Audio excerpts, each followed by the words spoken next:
What is going on with this internet?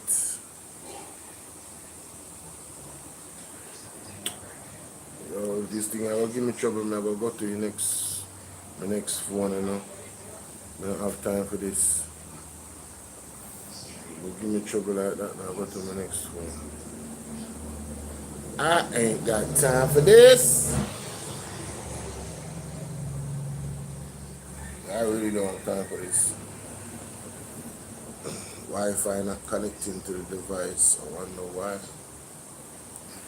I don't have too much devices is locked to the Wi-Fi. I don't know. Let me see what's going on. Yes, so. Let me see what's going on. Yes, so. There we go. There we go. Come on. Let's go. Turn up. Let's go, let's go, let's go. There we go.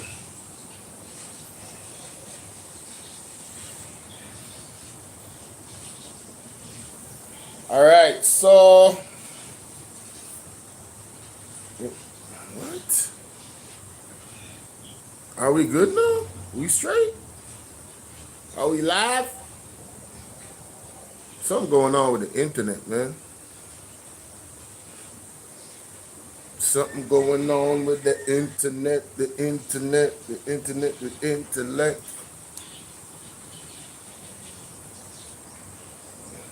We're talking about leadership and evil syndicates. All right, I don't know what's going on, but yeah, something. I know what's not coming, and I don't know what not going on. Something going on, but I know what's not going on. I said nuts. Why do I say nuts? How y'all doing, ladies and gentlemen? Let me try this again. One more time. Trying to connect to my page, but I don't know what's happening right now. I have no idea what's going on right now. I'm actually on time, and now this is making me late. But how y'all doing, ladies and gentlemen? Welcome to the platform. We are here to talk about leadership here in Jamaica. We are in a time right now in a space where we need good leadership. And of course, we gotta give props where props is due. Please remember to smash that like button. I invite you all to become a member of the platform. If you have not yet become a member of the platform, I don't know what you're waiting on, but yeah. Hit that like button, man. Share the live. I'm your brother Bolo VNR. We're in this space once more. Okay. We give thanks for that.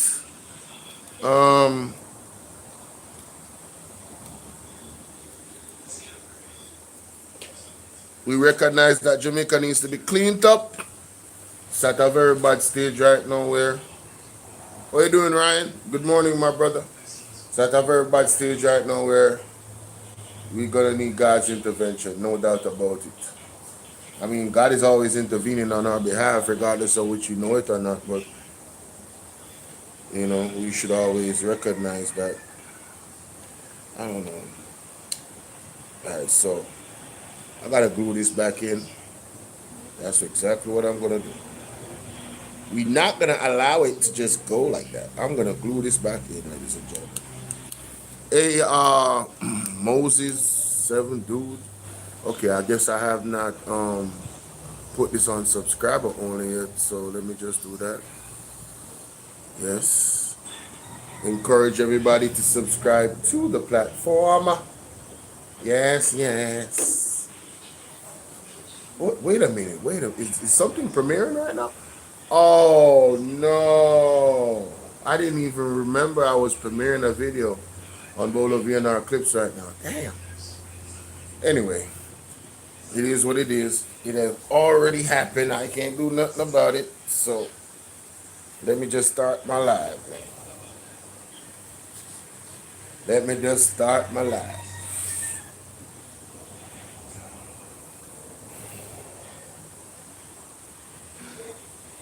Yeah, I'm gonna go off camera. Let me just start this live over here.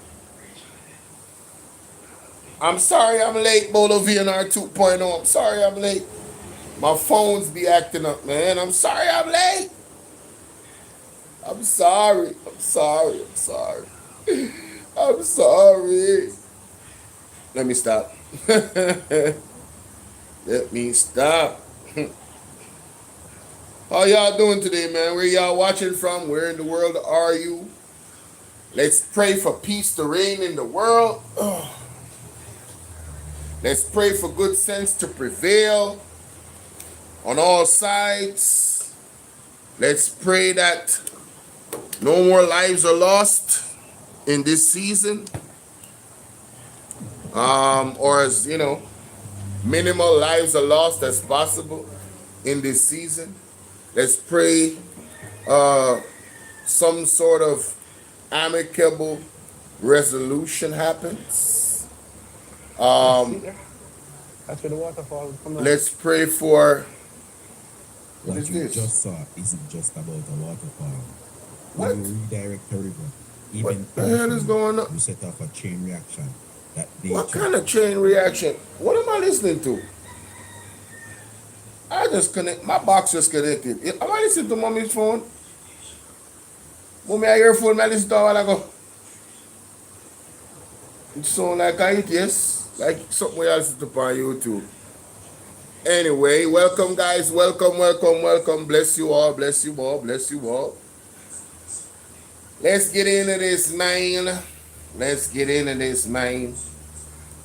Mark Jefferson Golding. Big salute, sir. Mark Jefferson Golding has been consistent, ladies and gentlemen. I want to first point that out. He has been very, very active. He has been leading from the front. And, and I think he's answering the call of many out there that have been, pretty much saying to him, a lot of people out there have been pretty much saying to the Prime Minister, saying to Mark Jefferson Golding, listen, we need to hear more from you. We need for you to turn it up. And of course, what I'm seeing from him in the last few weeks is him turning it up. We see where he pretty much called on the investigative bodies to investigate Daryl Vaz in relations to the buses, the old bus them. Yeah, man, we not stop talking about the old bus them. We not stop talking about how Daryl Vaz waste $1.4 billion to buy some old bus and then come round back and I talk about, I'm going to buy a new bus. When Bina tell him, say, bad man, buy some new bus, we don't have a problem. With the youth, them I get safe bus to go to school. Why are you buying old damn buses? Buses where Will Rattigan a $1 I'm spend feed for one of them. 2010. No refitting needed. $1 US. But you spend an average of $12 million for 110 old bus. I want to get all that bus them. Mark G said, no, listen, I've looked into this. And we need to get some investigations done into this. Something is not right here. Something is fundamentally wrong. And listen, I don't usually do, my man, the Charles Barkley on sports, guarantee. Me not guarantee nothing. I'm saying, this thing smells like corruption. It looks like corruption. It moves like corruption. And of course, it quacks like corruption. So, hey, I would not be surprised that after a thorough investigation, one by one they'll be going to jail. I would not be surprised. It is time for some surcharges and some money to come out of some people's bank account. The various bank account number them have, yeah man, a time for some serious money to come out of them bank account. this is a side thing because I'm looking at my other screen and this is very distracting. Ladies with the twig legs. Listen, ladies, you already know that you don't have like you ain't got no thick thighs. You know what I'm saying? You got your legs look like this. What is going on with these rear ends coming from that? I need y'all to take a picture of yourself, a side view, and you know, more importantly, the ones that have not done it yet, that have not embarrassed themselves in putting on these fake, you know, stuff on their body and not loving themselves, please learn from the ones that have. Voice of Jamaica, big up yourself.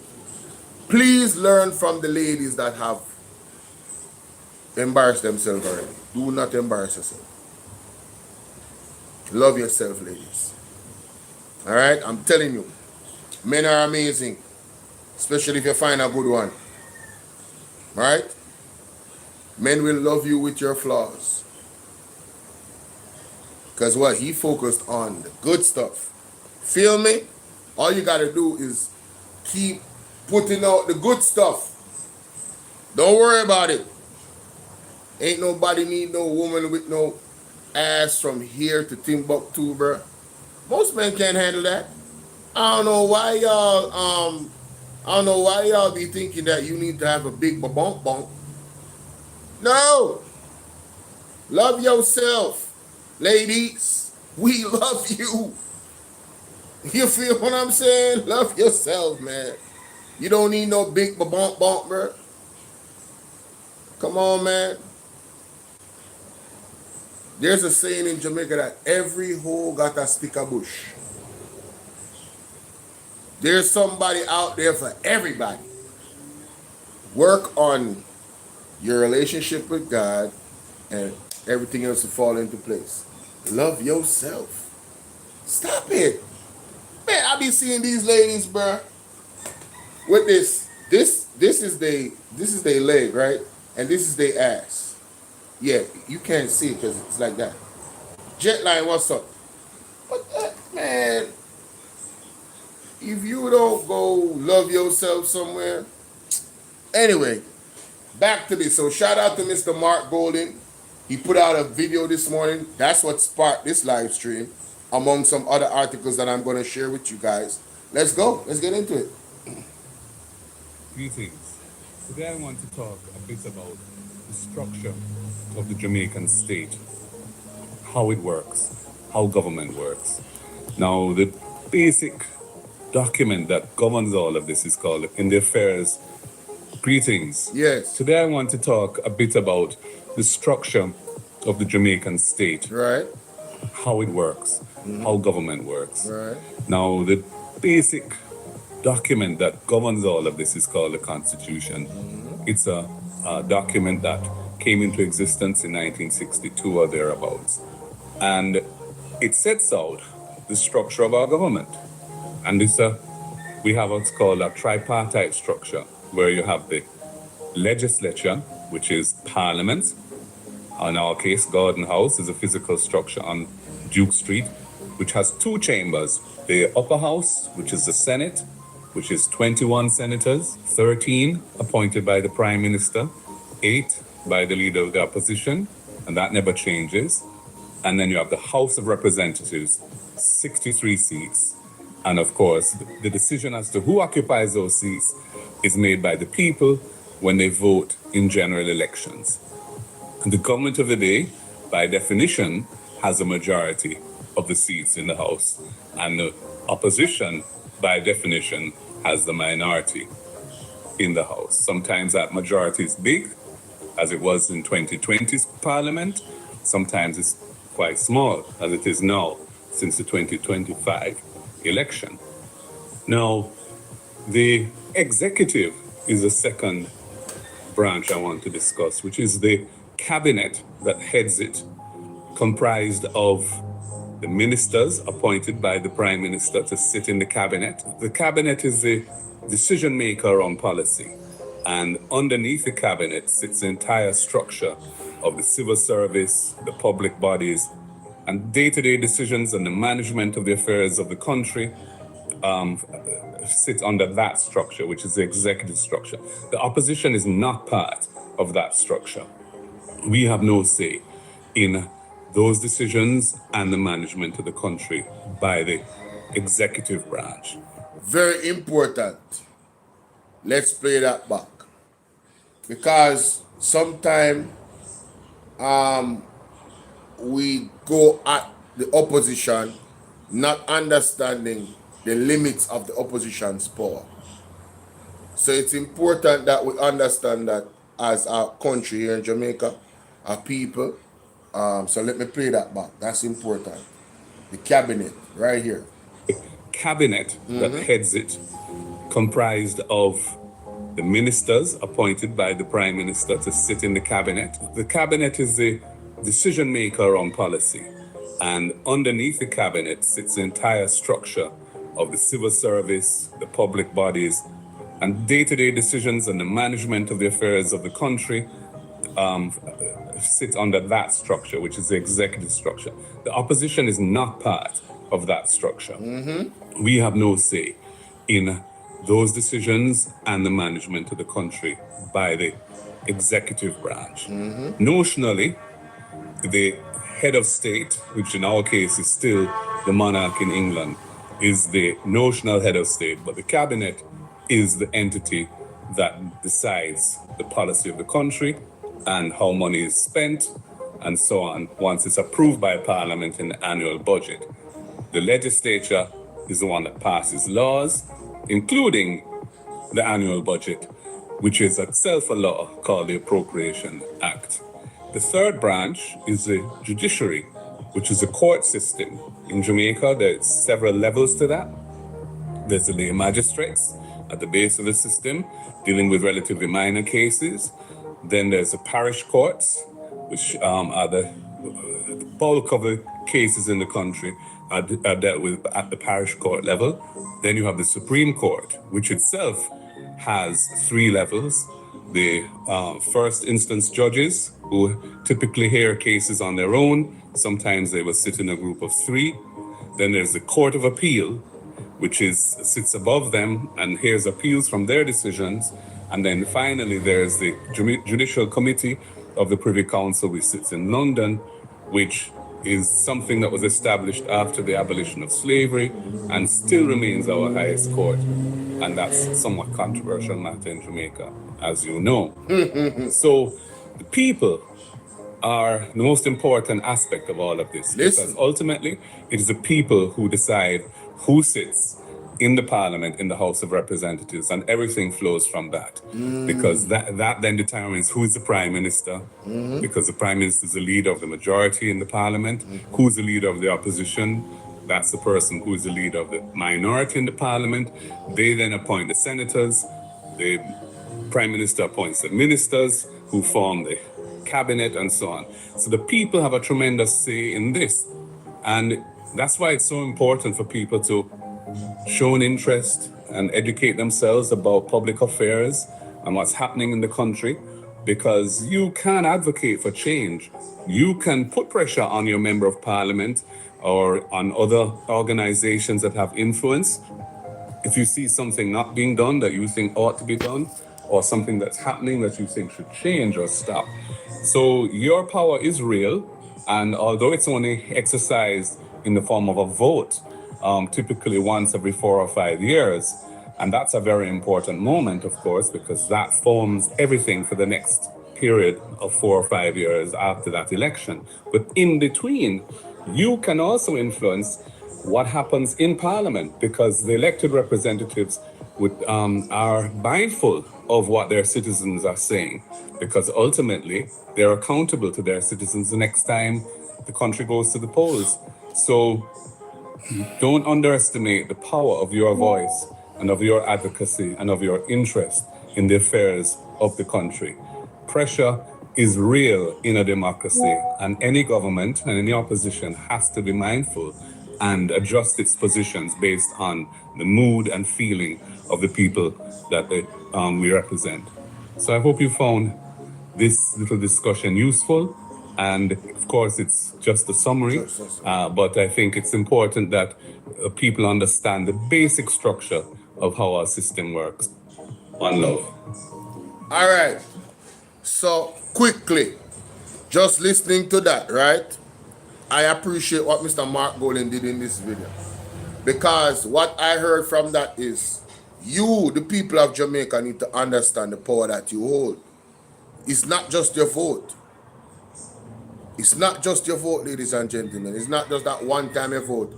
You can put significant pressure on the government in regards to certain issues. Case in point, one of us say Andrew Honest run out the other day because of the pressures of the people of Jamaica and the wider society, Caribbean and otherwise, looking at him in regards to, so you're not saying nothing about Cuba. You know what I mean? It looked bad. He was backed into a corner, you know. Andrew was backed into a corner when you see him advocate on behalf of Cuba. Him never have no choice. It looked too bad. He had to toe the line, ladies, and that's why him have issues with the congressman and maybe other people in the United States that look upon him sideways.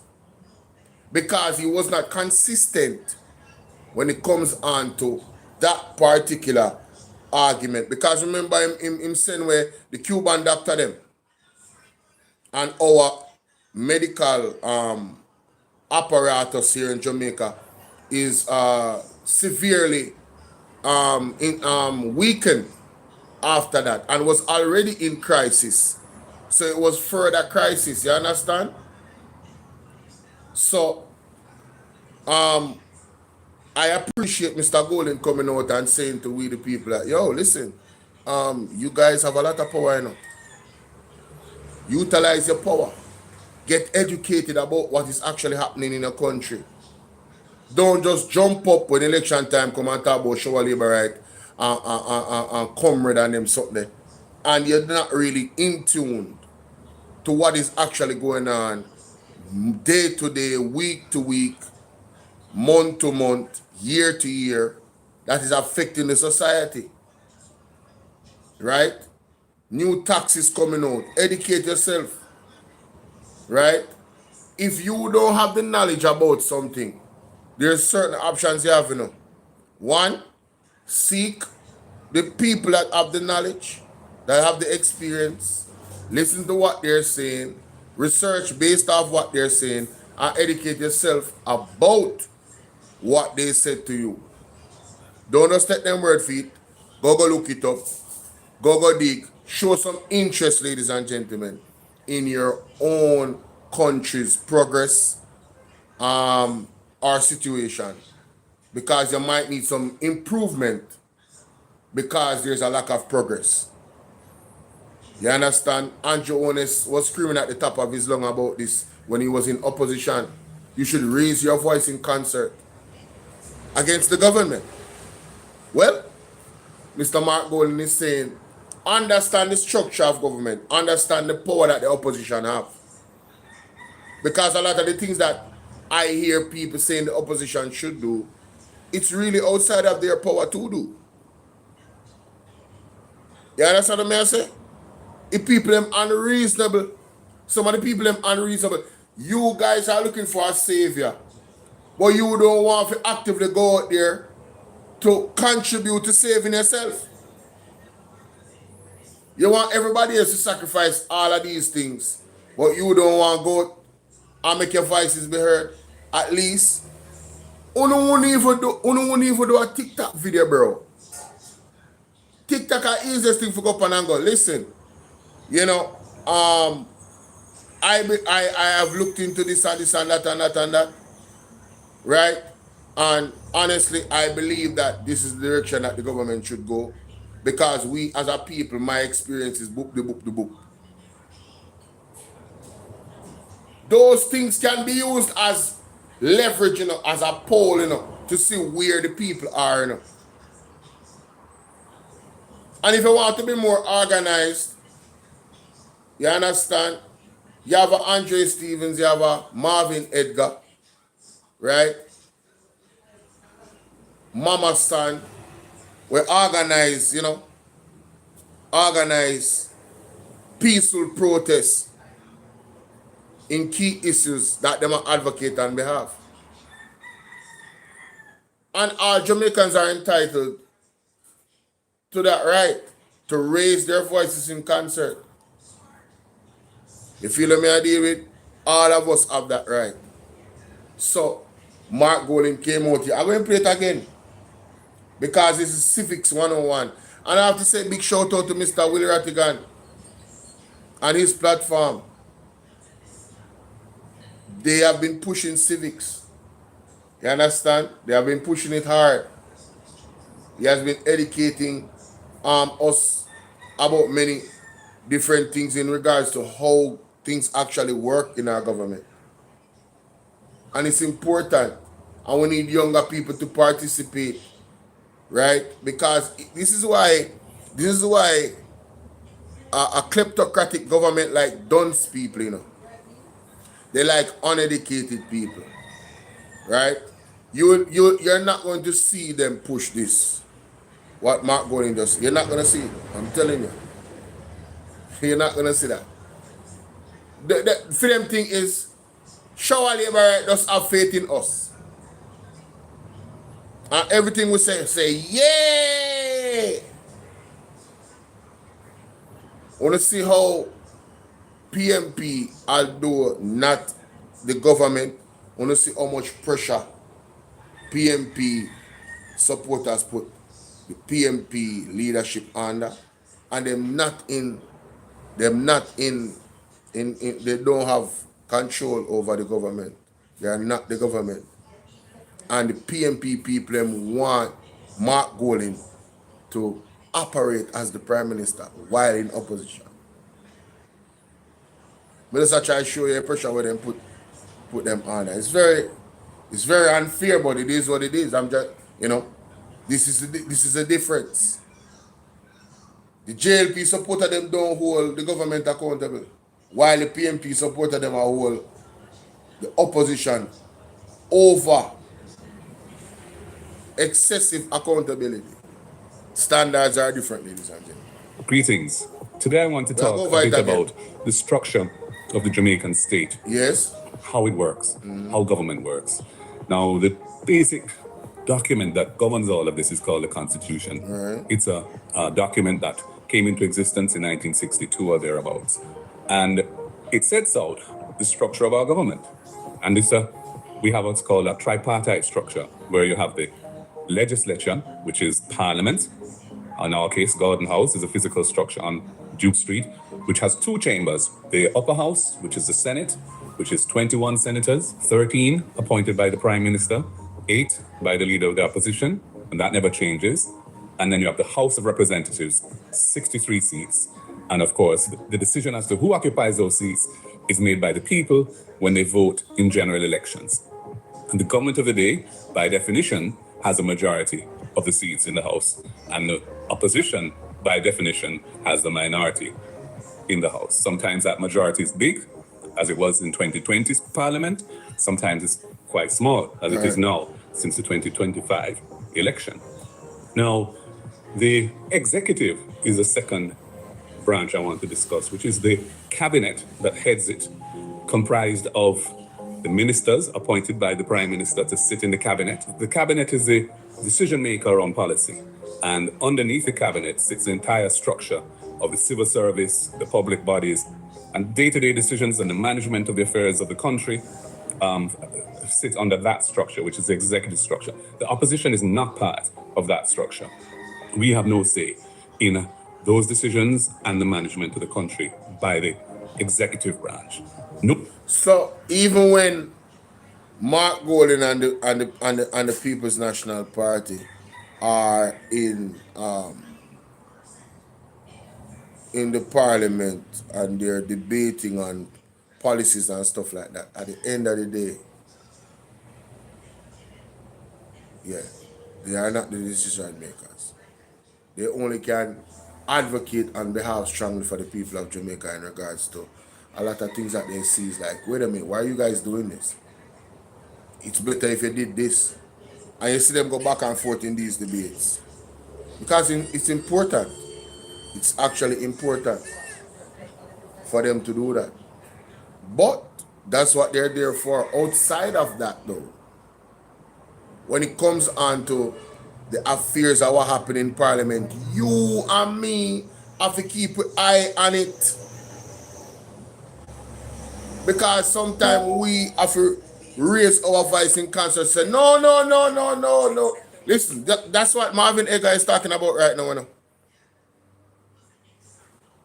A protest, a peaceful, stand higher yard protest, demanding, and a list of demands are things that we demand the government to do. And based on the government's response, you, the people of Jamaica, have to be serious. Because if you're not serious, they're not going to take you serious. You understand what I'm saying? It is. I believe it's a time where for us to remind them that, yo, bad man, we have the power. We are the government. You are the government representative. You represent us. So here where we want. This. The Alvars need to resign. That the man need to resign. Andrew Jones need to go. Marissa Dalrymple, the Speaker of the House need to go sit down somewhere. Me know my demands them. What are yours, ladies and gentlemen? And let's see if our demands align.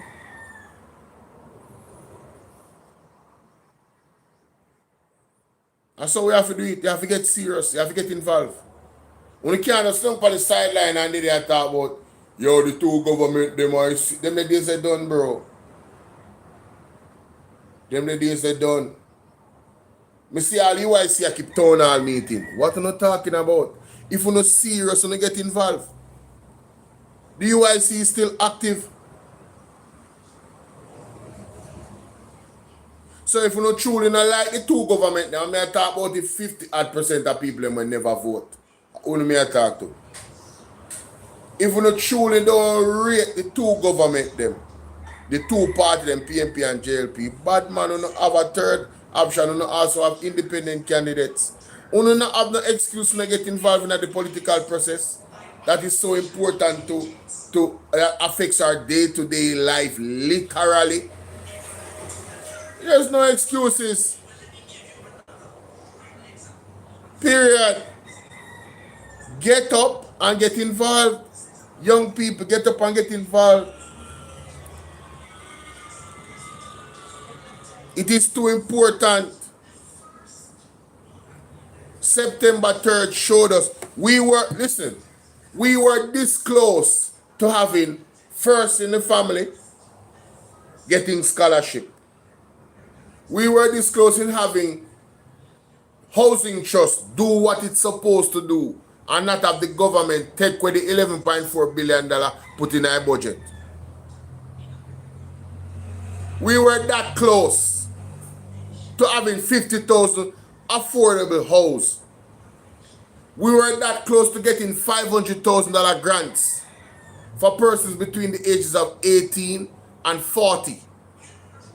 Grants to pay down on a house that of your choice. You're not going to pay about the 500,000, you know. We were so close to have the land portion of the house that when NHT built, the value of that removed from the value of the house to increase land ownership. We were so close from taking the years from 60 something years to 25 years. If you're on the land, you can claim and own the land. We were that close on September 3rd for that type of change that would have affected everybody in such a positive way.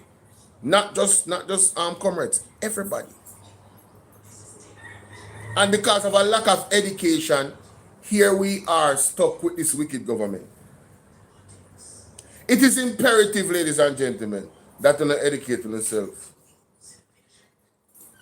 It is imperative. You have a responsibility. It doesn't matter how old you are. It doesn't matter how young you are, you have a responsibility. Because you see, when you educate yourself with the truth, of course, because when you educate yourself with the lie, it's going to be counterproductive. When you educate yourself with the truth of the matter, you get empowered. Your conviction is on solid ground. The Bible talk about building your house on a solid rock, building your family on solid rock. Your foundation in everything that you do should be on solid ground. You can't build your foundation upon sand, sinking sand. You're going to perish. And right now, we in at the stage of perishing right now in Jamaica because we made a terrible decision on September 3rd. A terrible decision as a country. And I'm talking to everybody because the people that when they vote will affect it too.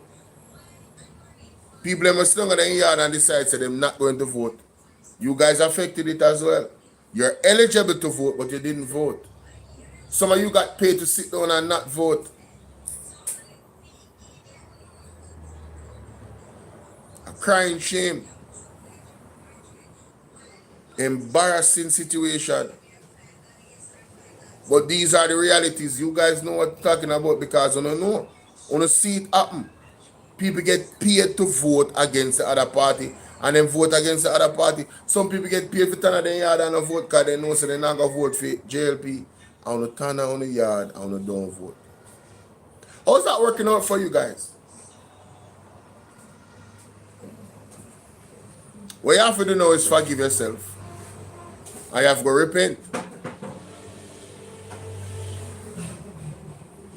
And now do the right thing.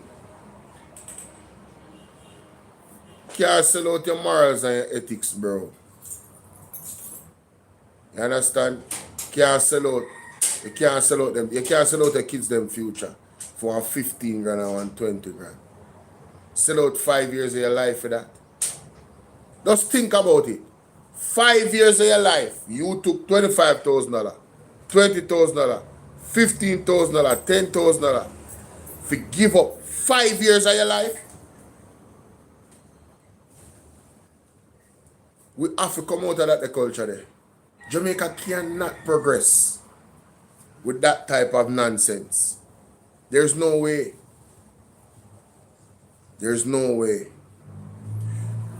You have to think about it, you know. What incentive do you give the politicians them to actually work on your behalf when you cheat yourself in that manner? Sure, me can just give them one $5,000 and $10,000 man and one shirt. Come a party headquarters, man, I will drink some food and eat some, you know. We drink some liquor and eat some food and sip some soup and party and niceness. And there's an audio I have on my platform. The man says, let me play it. The man talk about two type of people. Politicians and other people. Let me find it. Hold on, them people. Hold on there. Where there? Let me audio them there. No sir. Not PMP baptism. Where is it? What can go so... No, that's not it. Audio clips. I think it's right here. Politicians. I don't want to misquote what he said because it's so important. What he said.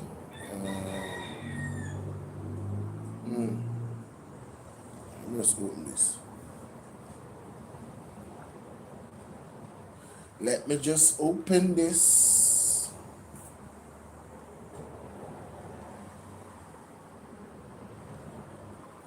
Darrell Vaz tapping nice. Don't ball out. Tired of the labor rights. Hit the like button. Applause. Stop line. Embarrassing. What can go so laugh. Boom. After I press background. Alright, cool. See the order, you know? Never believe that a politician is a leader. Listen Don't to ever believe this. that. Listen to this. Because the system that we have produces politicians. Right, It doesn't produce leaders. right. And so you can have a politician who knows nothing about leadership and he's leading you. Politicians are concerned about the next election. That's all they're interested in. That's why they cannot be leaders. But leaders are different. Leaders are concerned about the next generation. I want you to compare those two thoughts the next time you. Want to hear that? Leaders are worried about the next generations. Politicians are worried about the next election.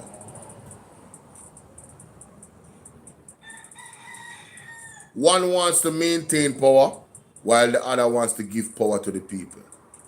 You guys have to decipher the difference. It's that simple, you know. It's that simple. Which government wants to empower the people? And which government wants to empower themselves?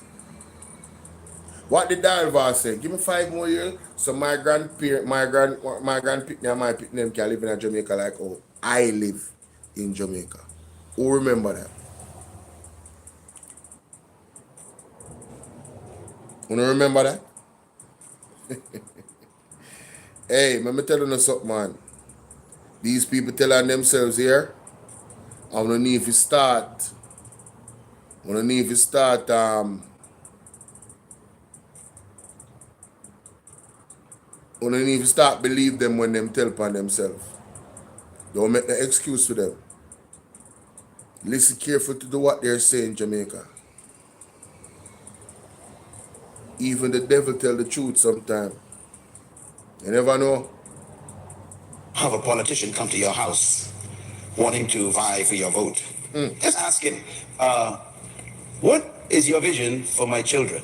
Ooh. How many of you have asked that of your politicians then? Ever. I mean ever. Ever. How many of you have asked of your politicians then, what plans do you have for my children? What's the vision you have for my children?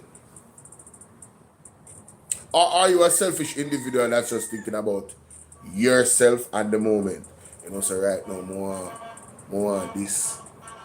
Dig off a piece of food off of that politician and give him a vote. Right now, you know, so more this. And if me stick close to that politician here, boy, he can open some door for me. Jermina, what's up? Are you selfish or are you thinking about the next generation? That is the question. That's the question. I will sit and listen for 20 minutes for you to tell me what it is. He will leave your house. What you say? Because he has no Say interest that in again, your my ship, boss. who knows nothing about leadership, and he's leading you. Politicians are concerned about the next election. That's all they're interested in. That's why they cannot be leaders. But leaders are different. Leaders are concerned about the next generation. I want you to compare those two thoughts the next time you have a politician come to your house wanting to vie for your vote.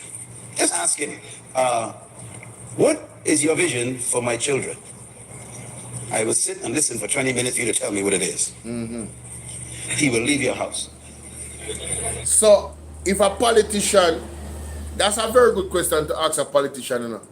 If that politician truly has no vision for your children, trust me, he's not going to be able to make it up.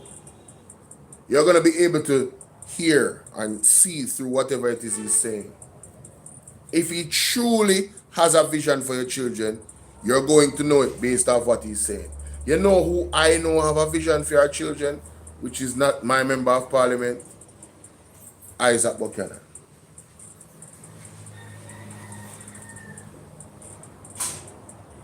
If I'm not sure about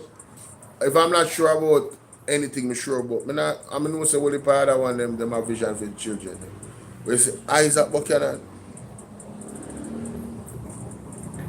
I'm telling you. Real thought. You see Damon Crawford? Real thought. Marky G, real thought put into our children.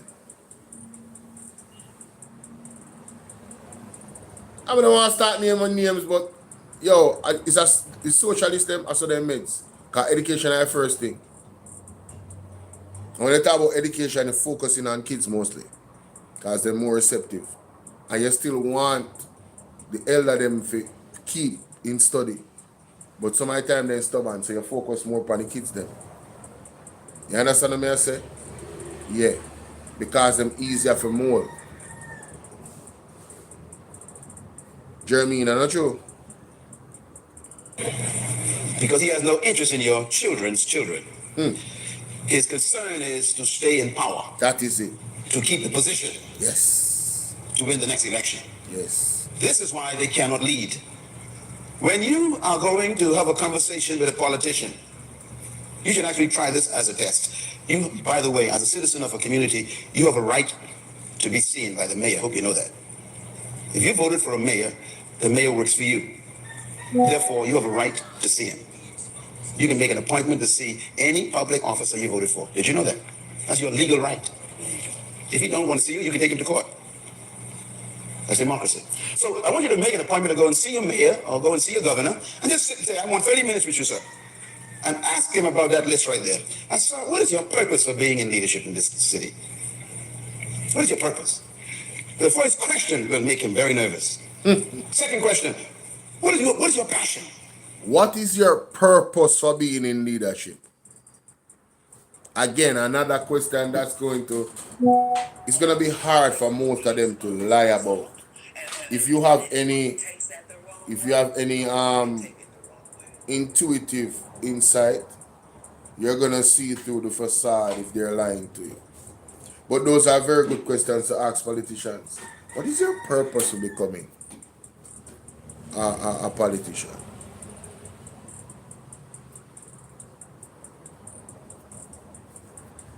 Whatever plans they have and their real passion is going to come out. That's a fact. It is going to come out, ladies and gentlemen. All right? For our community.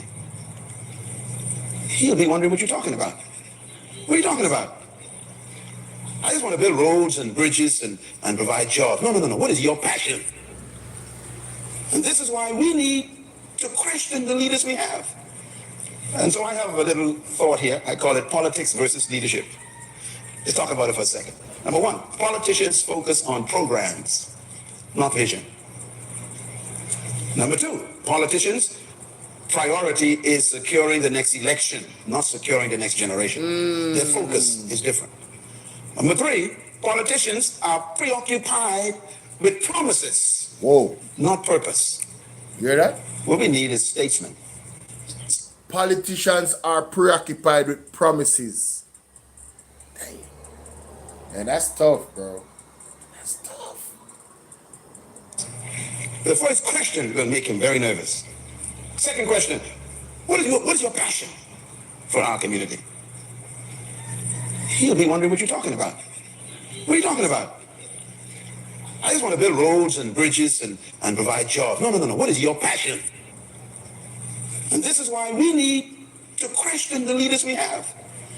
And so I have a little thought here. I call it politics versus leadership. Let's talk about it for a second.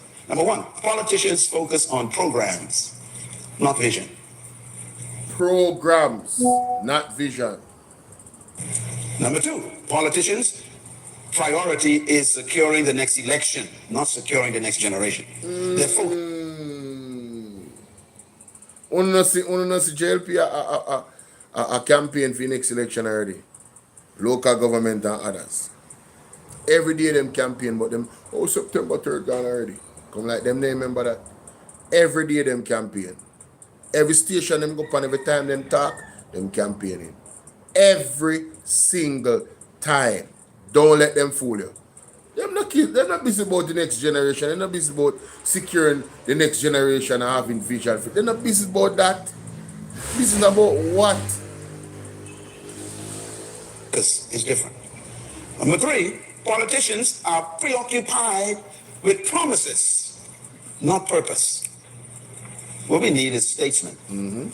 Statesmen. We don't need more politicians. A statesman is an interesting human. A statesman think of the next generation. You hear that? A statesman think of the next generation. You remember when Daryl Voss said this?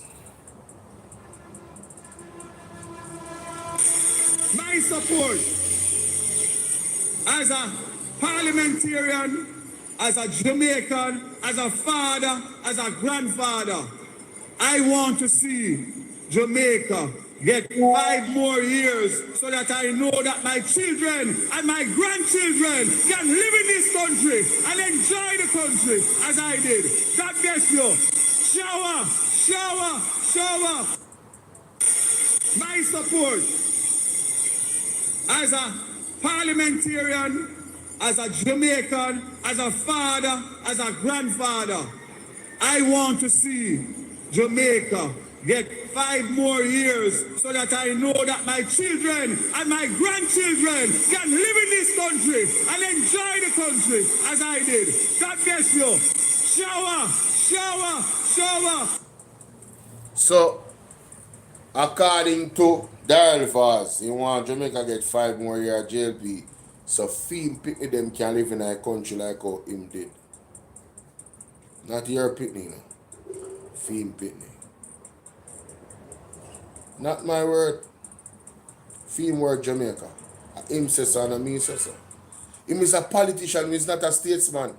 He doesn't care about the collective. And a lot of them are like that. They don't care about the collective of the Jamaican people. They care about them own self, them pocket and feed them family pocket. They don't care about the people. And them actions scream and tell us that they don't care about the people. You feel me I deal with? And at the end of the day, we the people have to understand the power we have to affect change. You feel me I say? Some people have to turn politician, brother, or become leaders, I should say. Because we have to train them how to treat we, you know. We have to train them how we want them to govern things to we. Constant communication and consultation with the people is necessary when you're going to make big decisions. A big decision like taxation upon the things that where poor people use the most. And then them try to use an argument, say, you know, them a try to make things healthier. Lie them a tell. Healthier, we need healthier. We need to be healthier. We need to eat the right thing. But guess what? You have to improve the people them life for them can afford healthier. The things that are more accessible is the things that where kill the people them. Rice, flour, sugar. When the people don't have no money and can't maneuver and them rent so high, them can't even afford a house if they have ambition. $20 million for 1 bedroom and 2 bedroom and them something there. Come on, man. What are we doing? What are we doing? You have to call a spade, brethren. The man them not even secure our food. Not even with food they're not secure. As a matter of fact, because right now I freestyle, I'm not getting an article them yet. Right now, I get flowing now. Let me go to this. Let me go to this because I only need to remember this. And this is not my word. Mumsy, Mommy, you can pass the computer for me next one because more something.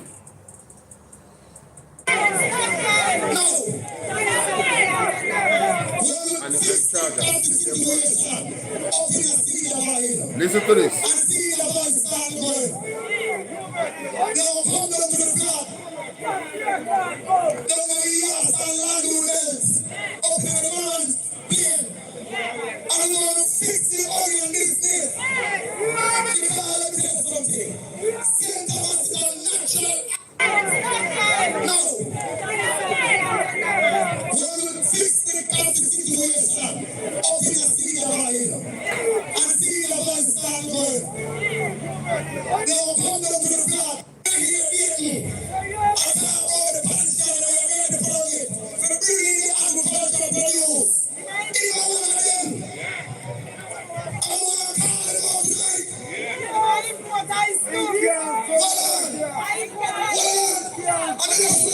this. When we get to the Birmingham, it's still about the Birmingham. Sometimes they have 4 or 5 Birmingham. Can't remember saying. We don't know all of the advocacy school in the land.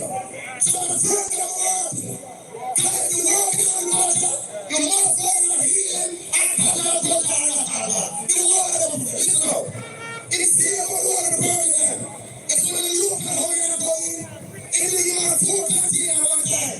There's a law in economics of the cloud.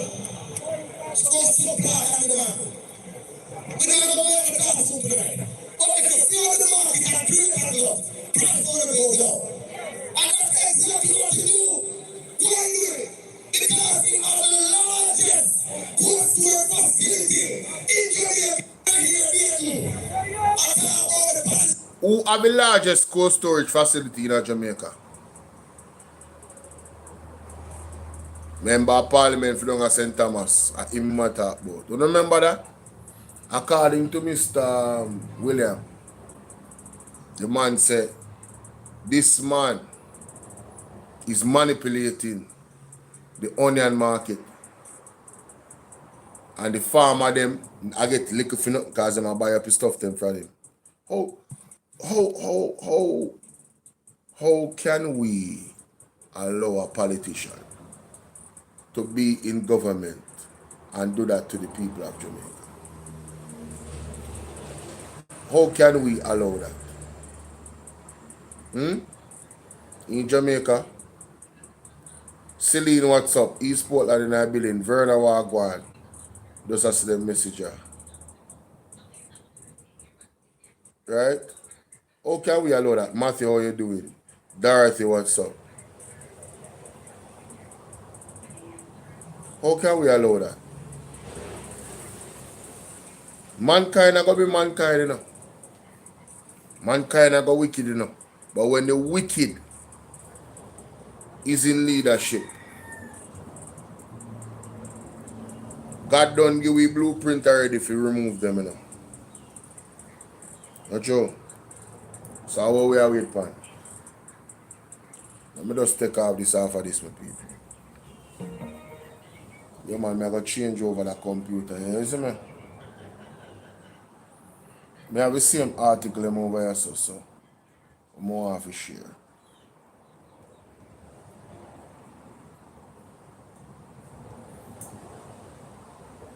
Just give me a second.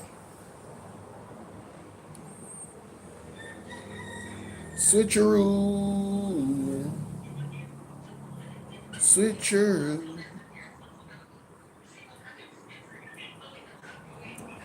Calm down, calm down. On to this. How can we allow that to happen in our country? And I'm truly disappointed in the Jamaican people, you know. I'm disappointed in now, man. With all of the things them that the People's National Party revealed, confirmed to be true, that is happening under the Jamaica Labour Party. Only still voting back these people. You see, if it happens to St. Thomas, you know, it happened to all the way. If it happened to St. Anne, it happened to all the way. If it happened to St. Mary, it happened to all the way. If it happened to East Portland, West Portland, St. Andrew, Westmoreland, if it happened to any one of us, it happened to all of us. That's the mentality you need to have.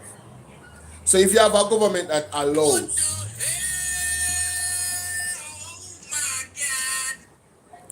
yeah, hello? Hello? Yeah. Bless up, man. My life, you know. Yeah, man. You make a mistake, man. You What? don't quote them in, man. Eh? Remember good, man. God,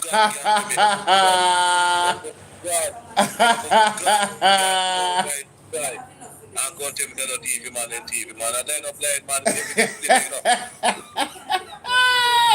man. Me stand corrected, my boss. Me stand corrected. Me stand corrected, my general. Yeah, man. I Me respect stand. Remember, man. Big up yourself, my boss. The evidence to the man. Yeah. I'm on the ground and see. Which man me there now, one pan of money, man, I get that 20,000. What you say? Oh, hold on, the man. Yeah, one of the man, them need to have one affidavit out. What you say, go on? Get them there on the ground, the people Greetings. them in the van, Today I and want to them sit talk down a bit every about day. Every day, me and them sit down with them on the ground.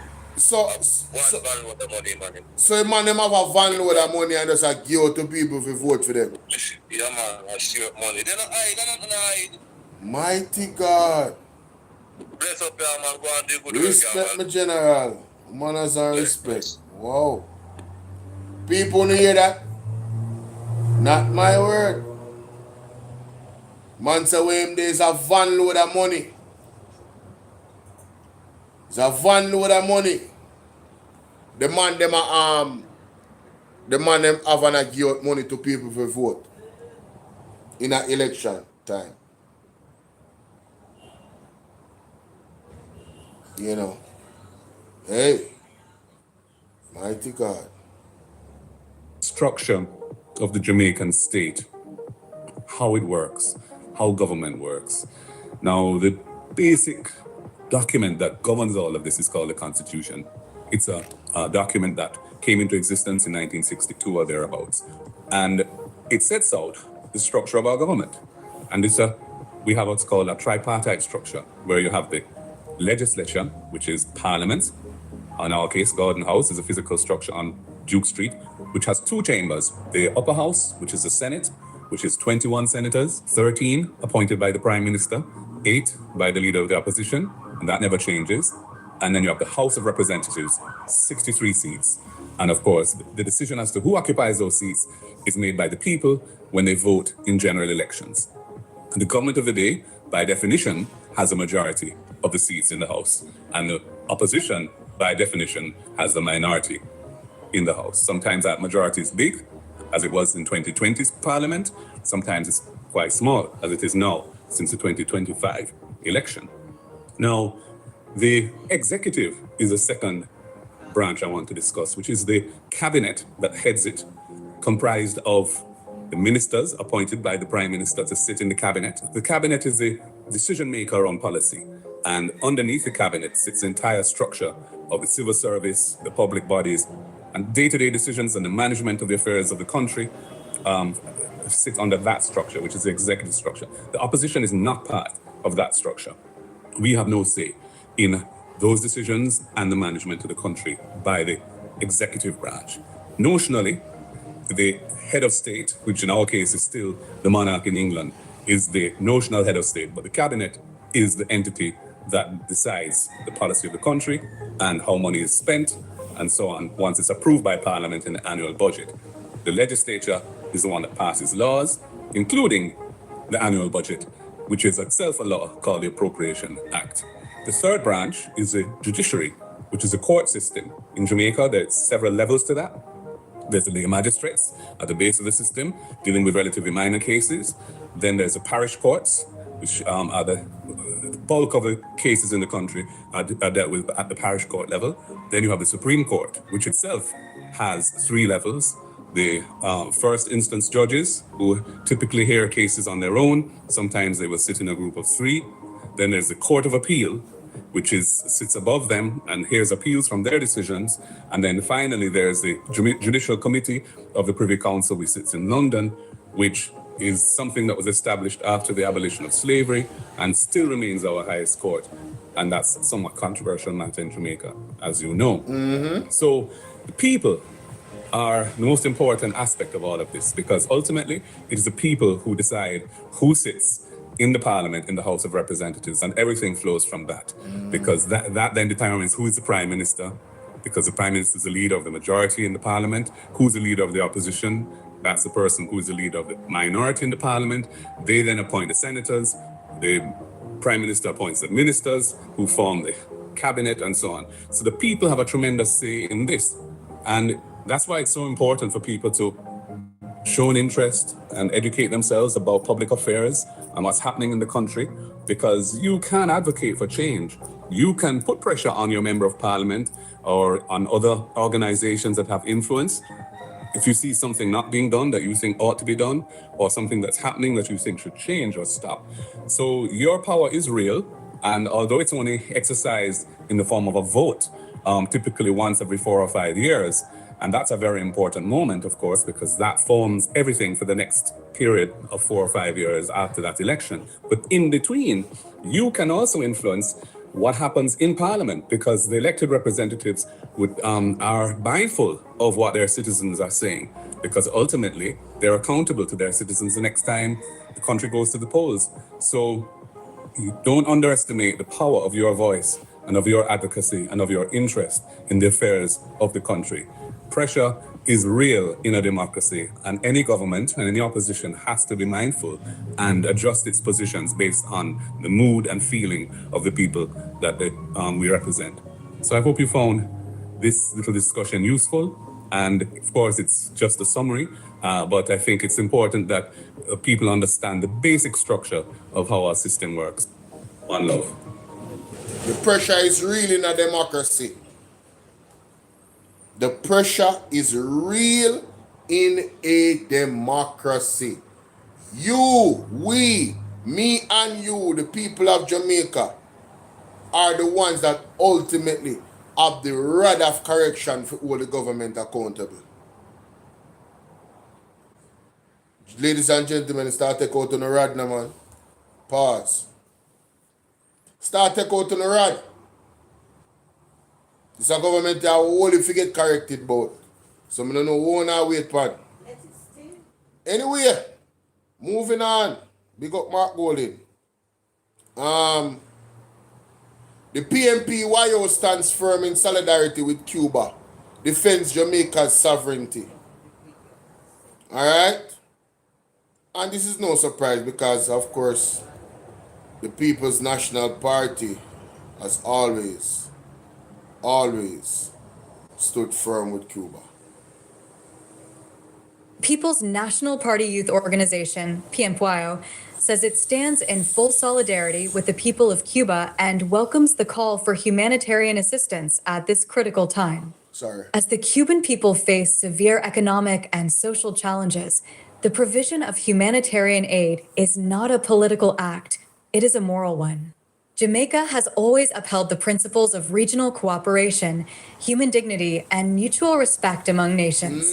Extending support to our Caribbean neighbors, particularly Cuba, reflects the spirit of solidarity that has long defined our region. Right. The opposition's youth arm also condemned the reported threat made by a U.S. senator against Jamaica. Related, U.S. Congressman condemns Holness statement on Cuba threatens consequences. Such statements, the PNPYO argued, whether explicit or implied, undermine the principles of diplomacy, mutual respect, and international cooperation. Jamaica's foreign policy decisions must be guided by its national interest, its regional commitments, and its humanitarian principles, not by external pressure or intimidation. Just a moment.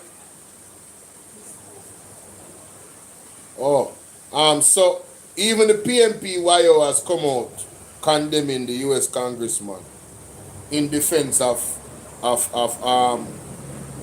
the Prime Minister. Imagine that.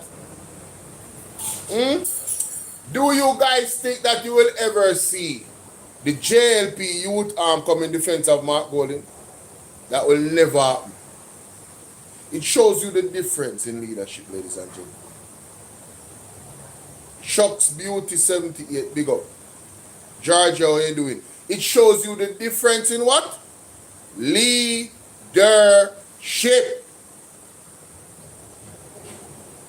PMP is not afraid to stand up on what is right. They're not afraid to do it, Jamaica. They are not afraid, even if they are defending the Prime Minister.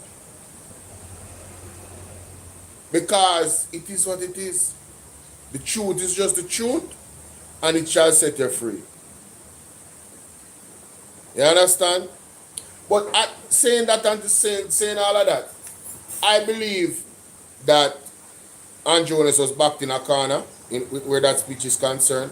I also think there's some hidden strategy coordinated strategy. And of course, I got an update from one of my good sisters at for the press. Warning, American citizens or who live in US, an advisory was set not to travel to these countries due to the leader of cartel being unalived last week. This is coming from Trump's administration. Now, let me just say that this is alleged, please. Let me say that this is alleged. So what this is saying is travel advisory for Belize, Guatemala, Honduras, El Salvador, Nicaragua, Costa Rica, Panama, Cuba, Jamaica, Bahamas, Haiti. They're allegedly telling their citizens, don't go to these places.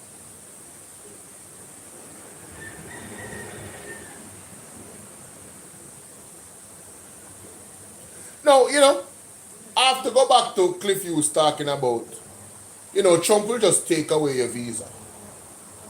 Cliff Hughes, you want to retract that statement? I feel like playing it in a man. Cliff Hughes said the Prime Minister was very skillful in his position with Israel at the UN. He didn't take a hard stance. Because, of course, you don't want to go against Israel because, USA supports Israel. And, you don't want a situation where them take away the Jamaican people's visa.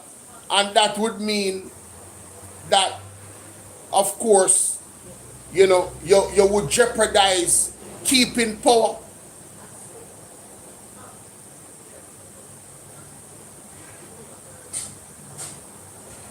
Where say Jamaica not in the Middle East, Marcia?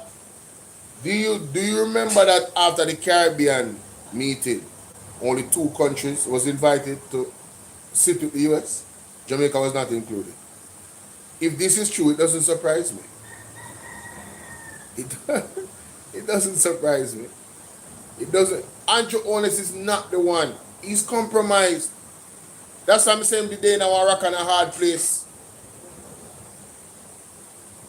It better if him never talk about it. Because he never support Cuba before. When the USA when I tell him to get rid of the doctor them. Him should have take a stance from there, so.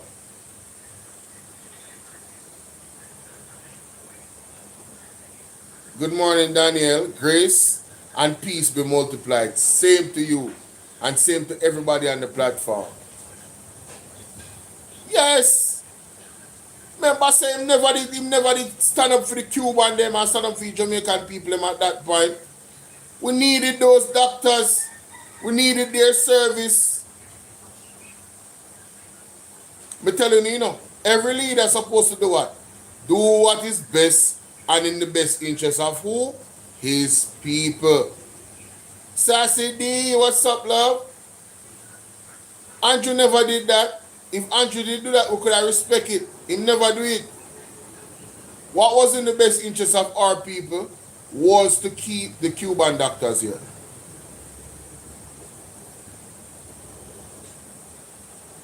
Period. But when you are compromised, when you are a politically exposed person, he could not take that stand. He must bow and yield to the United States.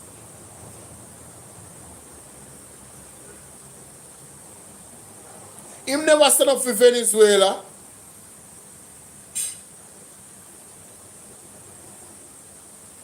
And you not stand up for nobody but him himself. Mighty God. And you not stand up for nobody but himself. Nobody. Nobody. And of course, you think China now watching? If one thinks that China now watch and Andrew, wanna make a sad mistake. What say wanna do? Wanna make a sad mistake. If one thinks that China now watch Andrew, China have a keen eye. Just like how America have a keen eye, China have a keen eye for everybody. Keen eye for everybody. So, you understand? Let me just tell you, the world has changed, Jamaica. This one true event for Iran, everything is changed. It's the manifestation of the change that you will see in due course. But everything has changed. Self-reliance is going to be very important. You're going to have a situation where you over this and we over here, so. And you better can help yourself. Things are going to become very tumultuous, very tense.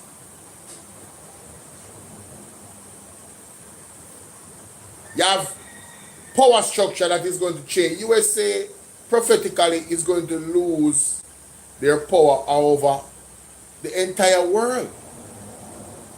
Just look at the geopolitical climate.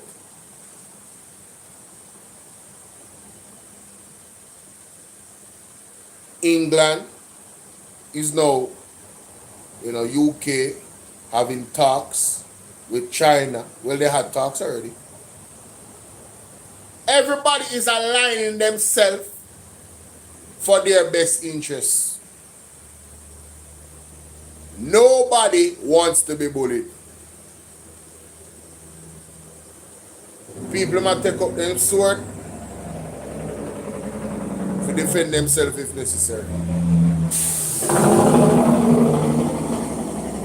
And of course, there's a flip side to everything, because I'm not a fool. And you shouldn't be a fool either. Some of these same countries that are screaming justice and we don't like bully, if given the opportunity, they will become bullies to the rest of the world. Because they want to impose their ideology on the rest of the world, as the United States has. So I said this before, the power struggle between all parties needs to continue. When one party overthrows the other, it's not gonna be good for anyone. I've been saying that. I ain't taking no sides. Hey, God we are dealing with. Yo, me say, one side get the upper hand over the other side, dog nyam with supper. It now go pretty. Either way, whether you look on it from that side or this side, everybody needs to respect each other and move forward. All right, that's the thing there.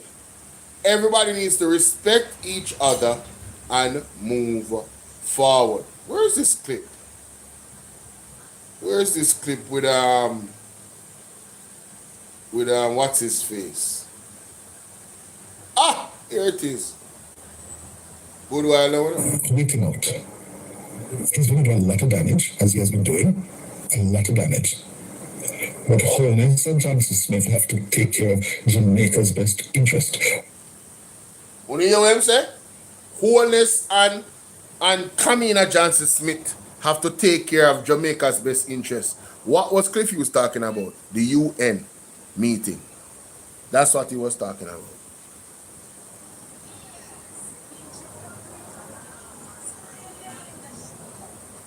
You see me? That's what he was talking about. See me can't put this right there, sir. People may try to organize myself here. Or reorganize. I was already organized. I'm trying to reorganize myself. Alright, so bear with me. Here we go. That's it. Why? extending support and solidarity, remember that word, solidarity, with the people of Gaza and Palestine. We can do it in a way that is confrontational and adversarial. So this man who is not given to anything but vengeance and transaction. And let me put it bluntly. You will simply say, Jamaica, okay, I'm going to take away the visas. Okay? And take away the Jamaican visa. Which government in Jamaica could survive if it is a situation where it is, at least because of the action or what you have said, you now occasion America taking away Jamaican's visa? You hear what he said? Which government could survive? USA taking away the visa because the leader said something. So all Cliff Hughes what was important to Cliff Hughes was the visa and holding the JLP in power.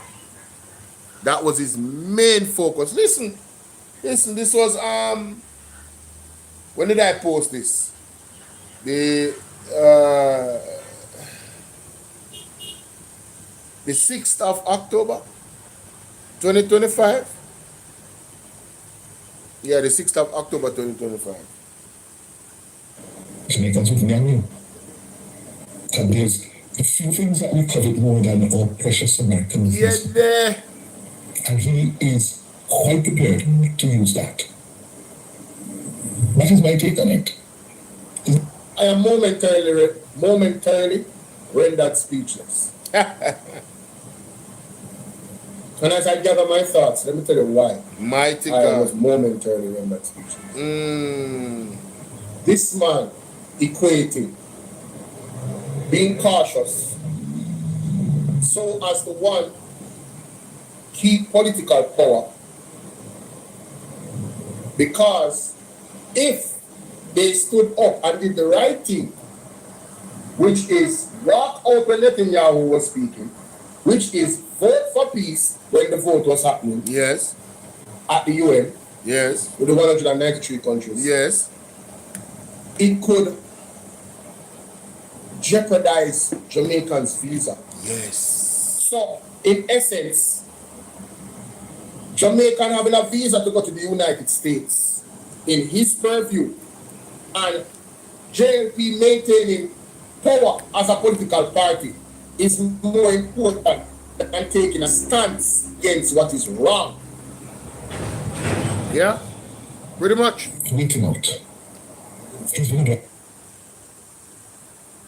Pretty much, Bolo. Pretty much. That's pretty much what he's saying, man. Huh? Huh? The visa more important, bro. Remember good. Anyway, let's continue. Intimidation. Jamaica has a proud history of principled foreign policy rooted in independence, regionalism, and the defense of small state sovereignty. As young leaders and patriots, we reaffirm our commitment to protecting Jamaica's right to engage in humanitarian efforts consistent with international law and Caribbean unity, said the PNPY. We call on all stakeholders, both locally and internationally, to prioritize humanitarian cooperation over political hostility and diplomacy over division. The PNPYO remains steadfast in defending Jamaica's sovereignty and in promoting solidarity across the Caribbean, the organization added. Cuba Government of Jamaica People's National Party Youth Organization. Comments. What to read next? All right. Now, Denton Smith, inertia of good governance. Check this out. In any healthy democracy, the responsibility for good governance does not rest solely with elected officials. It rests equally with the people. In Jamaica today, there is a worrying level of public disengagement from government actions and national issues. Yes. This indifference poses serious risks, not only to accountability and development, but also to the preservation of our hard-won rights and freedoms. When citizens fail to pay attention to legislative changes, budget decisions, and policy shifts, governments operate with less scrutiny. Important bills can be debated and passed with minimal public input. Procurement decisions, regulatory changes, and institutional reforms may proceed without robust questioning. In such an atmosphere, transparency weakens and the standard of governance declines. You listening? Democracy becomes a ritual of periodic voting rather than a continuous process of civic participation. Civic. Even more troubling is the danger this apathy presents to fundamental rights. Many of the freedoms Jamaicans now enjoy: freedom of expression, the right to vote, protections under the law, and safeguards against abuse of power were not granted effortlessly. They were secured through struggle, advocacy, and sacrifice. History across the world has shown that rights, once taken for granted, can be gradually eroded when citizens are inattentive. Facts. Incremental restrictions, expanded state powers, or weakened oversight mechanisms may seem minor in isolation, but collectively they can undermine civil liberties. Public disengagement also creates fertile ground for misinformation and manipulation. When people are not actively following credible sources or engaging in informed discussion, narratives driven by partisan interest or social media speculation take hold. This weakens rational debate and deepens division, making it harder to build consensus around national priorities such as crime reduction, economic stability, healthcare reform, and education improvement. Additionally, apathy discourages younger generations from participating in civic life. If they perceive that governance happens without public involvement, they may conclude that their voices are irrelevant. True. Declining voter turnout, limited attendance at community meetings, and reduced advocacy weaken democratic culture over time. Good governance requires vigilance. Citizens must read beyond headlines, attend consultations, question inconsistencies, and demand accountability, regardless of which party forms the government. Silence is not neutrality, it is permission. If we value our democracy and the rights secured through decades of effort, All our people are gonna vote. Silence is not neutrality, it's permission. You've given this government permission to do what they want to do. And you're not actively involved in the process of holding them accountable, make it worse. So you double and mash up the country with your silence. No look a joke about that. You hear me say? Play that again. they are today. X, news, business. Have your say. Good governance requires vigilance. Citizens must read beyond headlines, attend consultations, question inconsistencies, and demand accountability, regardless of which party forms the government. Silence is not neutrality, it is permission. If we value our democracy and the rights secured through decades of effort, we must remain attentive and engaged. The cost of indifference may ultimately be the gradual loss of freedoms we can never afford to surrender. Wow. Send comments and feedback to dentona22@gmail.com. Very good article. And that are facts. Everything that was said there, 100%. 100%. Next article I wanted to share with you. Very important as well in terms of the conversation. David Mullins, the reality of Jamaica diaspora returning home. Mighty God. This is a hot topic. Since the Prime Minister going to say, oh, well, you know, we want to encourage those people to come back home. Well, let's see Prime what... Minister Andrew Holness Let's is see what they're saying. encouraging Jamaicans in the diaspora, people like me, to return home to live and work in Jamaica, thus contributing to economic development and population growth. It is not the first time that we overseas Jamaicans have been encouraged to turn a brain drain into a brain gain, and my years serving on the Jamaica Diaspora Advisory Board, the predecessor of the current Global Jamaica Diaspora Council. The experience of moving back 3 times and now being on the island every month for a week or more to conduct business informs this column, which is meant to rip off the Band-Aid and discuss the realities of the Jamaican diaspora returning home. And realities that prevent many from doing so. Vision 2030 Jamaica is the national development plan for the country, and the national vision statement is to make Jamaica the place of choice to live, work, raise families, and do business. Yet almost none of the medium-term socioeconomic policy framework reports that were to track the progress of the various national outcomes have been published every 3 years. The last one that I have is from 2009 to 2012. What? Before you can ask someone to pick up and move back home, you must understand why they initially moved and what has kept them from coming back. Most people I meet in the diaspora are surprised that I spend so much time in Jamaica, much less invest in Jamaican companies, because they have personal frustration stories about dealing with setting up a business, opening a bank account, addressing GCT, and getting work done in a timely manner. Financier David Mullings, founder, Charaman and CEO of Blue Mayho Incorporated, photo, contributed. These complaints are only a surprise to people with their heads in the sand, because Jamaica's low productivity and poor customer service are well known. The foreword to Vision 2030 Jamaica was written by then Director General of the Planning Institute of Jamaica, Wesley Hughes, and it had 2 sentences that always stood out to me for their honesty. Many social and economic problems pre-exist the current crisis. Partly due to our neglect of long-term issues, our nation has suffered from inadequacies since achieving independence in 1962, which has led to poor GDP growth performance, high levels of debt, unacceptable levels of unemployment and poverty, crime and violence, low levels of skills, weak infrastructure, and uncompetitive industries that produce low-value commodities.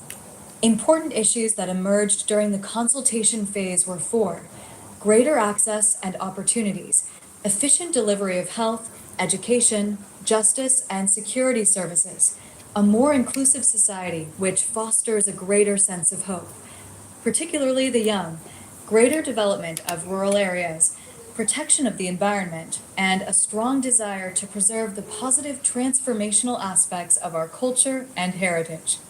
These still resonate today, and as someone who has moved home 3 times and worked in corporate Jamaica, I can relate to the concerns many Jamaicans abroad have, although I do think that more progress has been made than many realize. Let's go through the complaints versus the progress that is desired. High levels of debt. Jamaica was drowning in debt, with high interest rates stifling business investment and starving the private sector of capital by offering insane rates on government debt due to the inability to borrow from abroad. That has been solved to the point that Jamaica is now a global case study on how to execute a debt exchange without causing hyperinflation or collapsing an economy. Unacceptable levels of unemployment and poverty. Jamaica now has the... And let's give the credit to who deserves it. Mama P. Portia Simsimila. I'm just talking about a while ago. Mama P, Portia Simsimila and the People's National Party did that. Yeah, man. We're not going to pass over that, you know. And we're not going to make nobody take the credit where they're not for take. Just like how you can't blame the PMP for things, give them the credit where they deserve, ladies and gentlemen. Am I right or am I right? That's a rhetorical question. Obvious. Lowest unemployment level since independence, as measured using the same standards of developed countries. We are now more focused on the quality of the jobs and the pay than the unemployment rate, and that is a good thing. Poverty continues to trend down, with Hurricane Melissa significantly impacting that trend. An aerial view of crime and violence. The single biggest... Hold on there.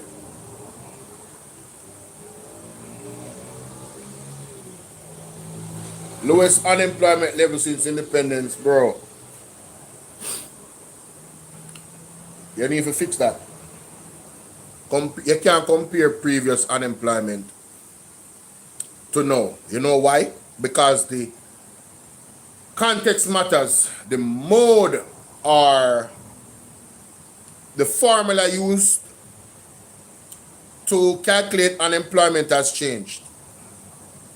If you work 1 hour a week, you're considered employed. I can't let that slide. No, I cannot let that slide. If you work 1 hour a week, ladies and gentlemen, you are considered employed. That was not the case when independent. No, that's not the case. This is lunch and dinner, and it ration. None no left. Anyway, you cannot do that. So that right there needs to be put into context. You cannot say lowest unemployment level since independence. We can't do that. It's not something to, no, we cannot do it. We should not, it's borderlining dishonest. If you don't put the right context to it, it's borderlining dishonest. It goes on to say, measure using some standards of developed countries. We are now more focused on quality of jobs and the pay than the unemployment rate. Well, that's another context to it. That's another context to it. The quality of jobs. Remember, you know, unemployment described in Jamaica, if you're not seeking a job, you're not considered unemployed, you know, which is asinine. That's madness. If you're not seeking a job in Jamaica, you're not considered unemployed. And for the person that are already employed, the quality of jobs that they have is very low. It's not something to boast about, ladies and gentlemen, I can tell you. Poverty continues to trend down. Where? In Jamaica? Where inflation's high? No, sir. No, sir. No, sir. A Hurricane Melissa, it was not trending down before Hurricane Melissa. No, sir. No, sir. No, sir. Hear this now. Complaint that I used to get at Diaspora events was the crime rate, murder rate specifically, and the lack of feeling safe in many parts of Jamaica, especially Kingston. While some argue that the numbers are fudged, the reported crime rate and murder rate is down significantly. I like how you put that, because we, based off of the numbers, then we know say them the numbers about crime rate down not accurate. No apology. None. Mr. Will Rattigan exposed that the other day upon the program fully. The man them a redact certain numbers and I take with this, like say you know add to the death toll and them something there. So all crime rate for them here take out things and put wipe out pan this apart. No, brother. For them crime rate statistics is not credible in my eyes. And if you should do a little bit of the looking into the evidence, you will see that I'm actually right. You understand? Significantly, and I attest to feeling much safer in Kingston when I am there each month. Feeling safe is even more important than the numbers being reported. Brother, I don't know where you are talking about, but feeling safe where? Where? Kingston? That's a false sense of safety, my brother. Can't tell you that right now. Very false sense of safety. A true. But let's continue. Reported. Yes, many of us are concerned by the high number of extrajudicial killings. This is a labor right. When you start a sentence, you say many of us are concerned about the high number of extrajudicial killings. Me I hear one butter come somewhere. Make we hear myself. Killings because it could be one of us or a family member one day, and we await the body cameras being deployed so that we can strengthen our trust in the police force. If you come from some areas of Jamaica, you do not trust the police, and that is just a fact. Migrating from that area to the US, UK, Canada, or another country does not erase your lived experience before you left, nor the stories your friends on the ground are sharing. I grew up in Kingston 6, so my interactions with the police were positive, but I recognize that my lived experience is quite different from the majority of Jamaicans who used to be asked to left or right when being pulled over and at risk of receiving a ticket. Better believe it. My Yeah, interactions better with believe members it. of the force over the last 12 months have been so good that I now have friends with whom I feel confident hanging out for a drink. Low levels of skills. This continues to be a This a man I live the experience is truly not that of the majority of Jamaican. Yeah man, businessman, you know, having money, you know, truly not the lived experience of most Jamaicans. I'm sorry. Well, let's continue. real problem, and it explains why the Chinese companies have been able to win so many construction jobs. Huh? Local Jamaicans all have the same reason. This continues to be a real problem. Low level of skill. Oh, in terms of Jamaica.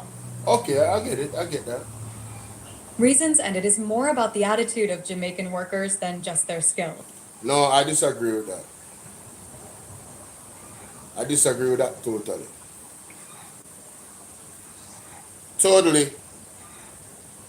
What they are doing for the Chinese in Jamaica, they are not doing for the builders in Jamaica. They're not doing it. Certain concessions they're making for the Chinese, they're not making for the builders here.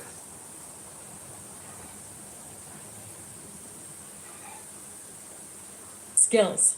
The eat a food mentality is still too rampant in Jamaica, and once you live and work abroad, you have even lower tolerance for shoddy workmanship and poor work ethic. Yes, there are some that have shoddy workmanship and poor work ethic, but that's not the broad scope of it. And we've seen shoddy workmanship from the Chinese. Just look at Edmund Ridge. Paper walls.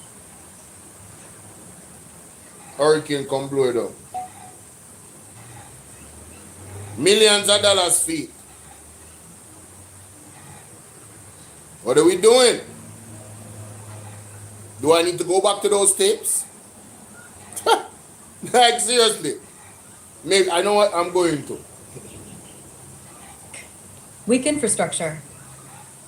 Kingston to Ocho Rios in 45 minutes and Montego Bay to Kingston via a Knutsford Express for $20 in under 3 hours still surprises Jamaicans abroad when I tell them. You can tell who hasn't visited Jamaica recently and hasn't kept up with the highway development. Yes, there is. But if you talk about highway development, a PMP that bro. All of the high structural roads them in Jamaica, where transform time in a travel at the PMP. And those have, I mean, when you look at the other roads, they have not been maintained well down the Jamaica Labour Party. There's actually a road crisis. No. My bad, y'all, my bad.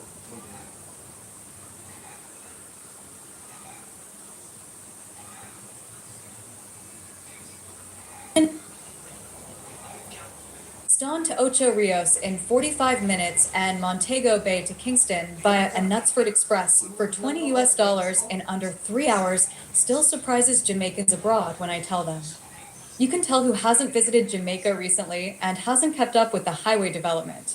Yes, there is more work to do, especially with the rest of the roads, drainage, timely repairs of potholes, sewer lines, and so forth.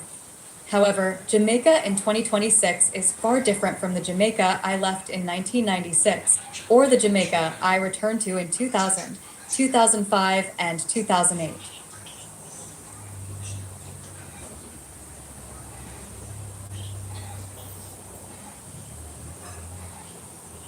You sound like a labor right. Notice a specific date then. Different how? Jamaica is not in a better one to eat medicine one. The medicine water. The green one?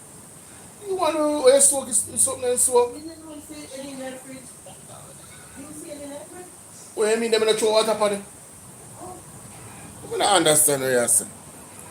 This man look like he want JLP apologies. There's some truth in the way I say.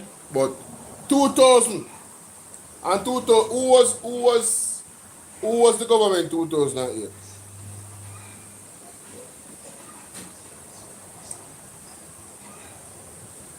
Who did change that time?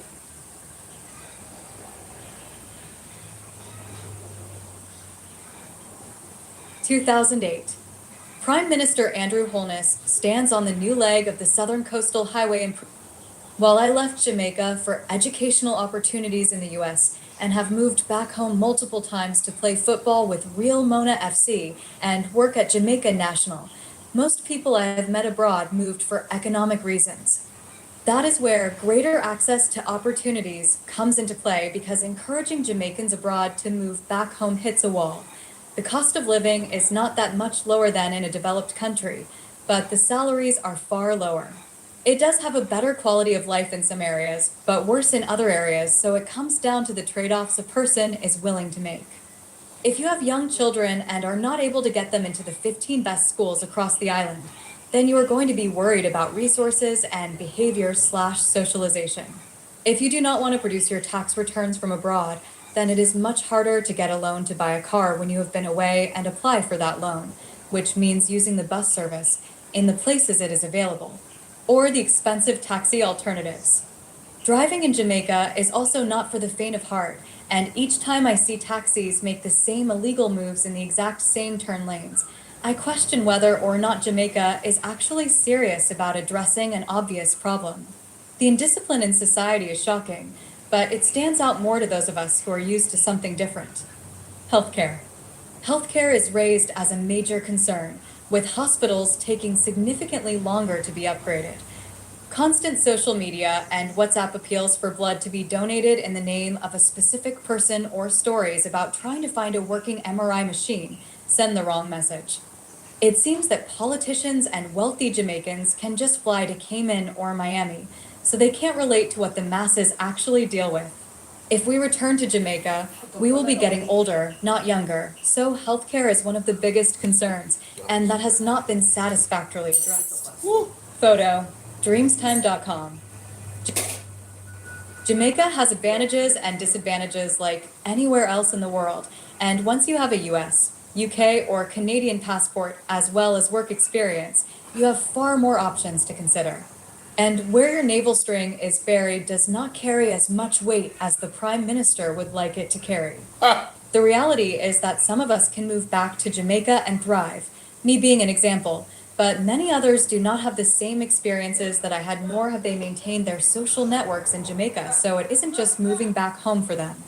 It is truly a reset, a new beginning in a vaguely familiar country.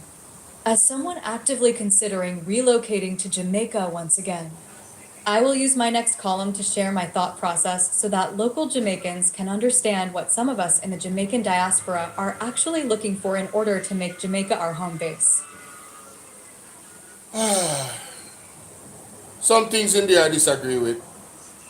I feel like this person here is either them is an uptown person, so they don't really understand what it is like for people not on that level.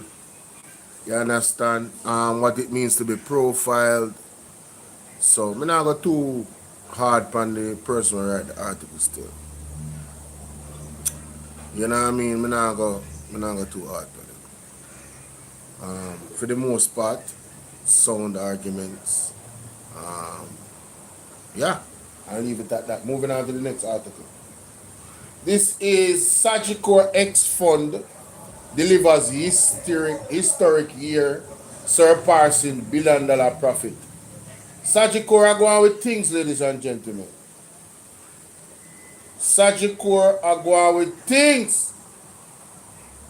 Core Real Estate X Fund Limited closed the 2025 financial year with a landmark performance, achieving record profitability of 1.01 billion Jamaican dollars, representing year-over-year growth of 121%. The group's strong performance was driven by a 70% improvement in net profits from core operations, which jumped from 454.02 million Jamaican dollars in the prior year to 772 million Jamaican dollars at the end of 2025. The milestone year marks a pivotal step forward, reflecting disciplined execution, the strength of a diversified model, and sustainable earnings driven by No, stronger man. revenues and improved cost efficiency. What you say? Notably, X-Fund's strategy to expand its direct real estate portfolio with the purchase of investment property in September 2024 led to a higher profit contribution from commercial operations, reaching 11.2%, up from -7% last year. Hospitality operations continue to serve as a strong earnings driver with DoubleTree Orlando's, DTO, net profit increasing by 36% over the prior year, ending 2025 at 659.42 million Jamaican dollars.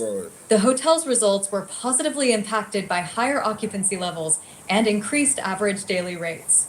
Revenue growth from hotel operations exceeded cost increases, indicating the effectiveness of cost containment initiatives to improve margins. Profits from other operating activities amounted to 236.31 million Jamaican dollars, a year-on-year growth of 233.62 million Jamaican dollars. This was driven by fair value and foreign exchange gains, along with capital gains from the redemption of an investment note. The robust performance of the investment portfolio was a result of the group's investment strategy and the prevailing macroeconomic environment. The continued easing of interest rates across capital markets resulted in lower interest income relative to the prior year. This performance is not just the result of favorable tailwinds, it's the outcome of deliberate decisions made consistently over time. Surpassing the billion-dollar net profit mark affirms that our strategy is working. Our portfolio is resilient, and our focus on disciplined growth is translating into meaningful value for our shareholders, said Howard Mitchell, chairman of Sagicor X Fund. Earnings per share, EPS, grew to 45 cents in 2025, representing a 125% increase over the prior year's EPS of 20 cents. This result demonstrates a positive upward trajectory in continuous quarters. Additionally, the company generated positive cash flows of 922.59 million Jamaican dollars from its operating activities, reinforcing its financial resilience and capacity to pursue future growth opportunities. X-Fund's share price closed in 2025 at $8 with a market capitalization of 17.94 billion Jamaican dollars. Wow. As we reflect on the year's performance, I am proud of how the group translated resilience into results, delivering growth amid dynamic global tourism patterns and evolving economic conditions. Despite regional challenges, including the impact of Hurricane Melissa in Jamaica, our portfolio remains robust, with only a 1% exposure to Jamaican real estate through our Sigma holdings, said Mitchell. We continue to benefit from strong performance in international tourism, stable investment yields, and high occupancy rates across our holdings. We look forward to the future with optimism while remaining committed to exploring opportunities that meet our return thresholds and, at the same time, supporting recovery efforts, he added. 2025 financial year performance business outlook DoubleTree Orlando Howard. So, Sagicor are going good. Sagicor X Fund are going good. We don't know if they can teach the government something about growing the economy. You know what I mean? I don't know.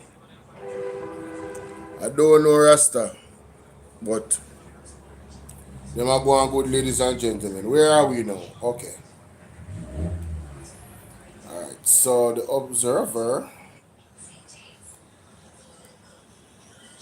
Oh my God. What is patient's plea meets public rage? KCMC says phone lines down as frustration mounts over enforcement failures. Wow. Wow. That's crazy. I'm going to go up on X and I'm going to see what them people and them wicked people they are going with. Let me see what them wicked people they are going with, ladies and gentlemen. I know them wicked people up on the station. Yeah.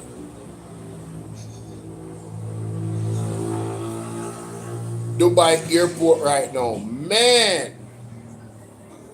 Whoa. Everybody are trying to fly out of Dubai? Damn.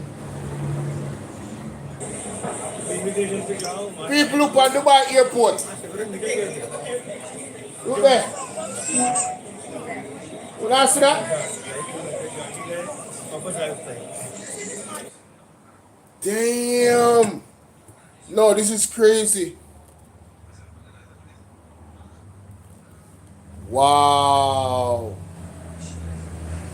Wow. 32 minutes ago. What is this?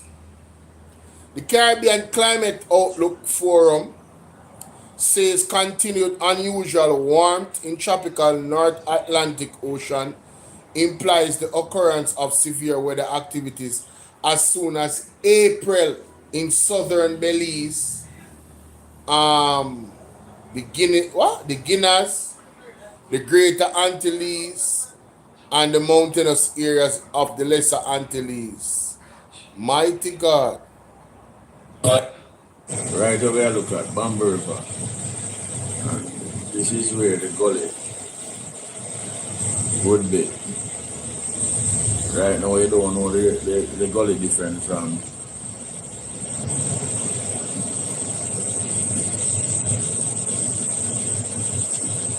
everything level off.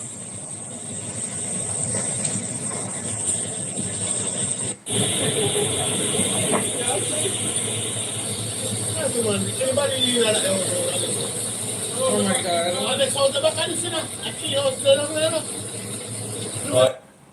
Right over here, look at Bamboo River. This is where the gully. A man say that's where the gully is. would And you can't tell the gully from the regular part of the road because the water has come up so high. Mighty God. Climate change, ladies and gentlemen. The southerlies.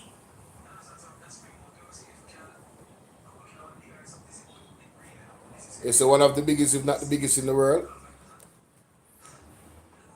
As I tell you, sometimes you have to go on X for the news, You understand? United States President Trump on Monday said he's not ruling out sending U.S. troops into Iran while threatening a new big wave of attacks. Damn. The horse gone through the gate already still, The United States and Israel pulled the trigger, ladies and gentlemen. Be prepared for what is to come. And for what is to come, be prepared. Yeah, them done pull the trigger already. United Arab Emirates said it would resume limited flights at Dubai and Abu Dhabi airports on Monday, cancelled after Iran began strikes. So the people in Dubai is trying to get out of Dubai.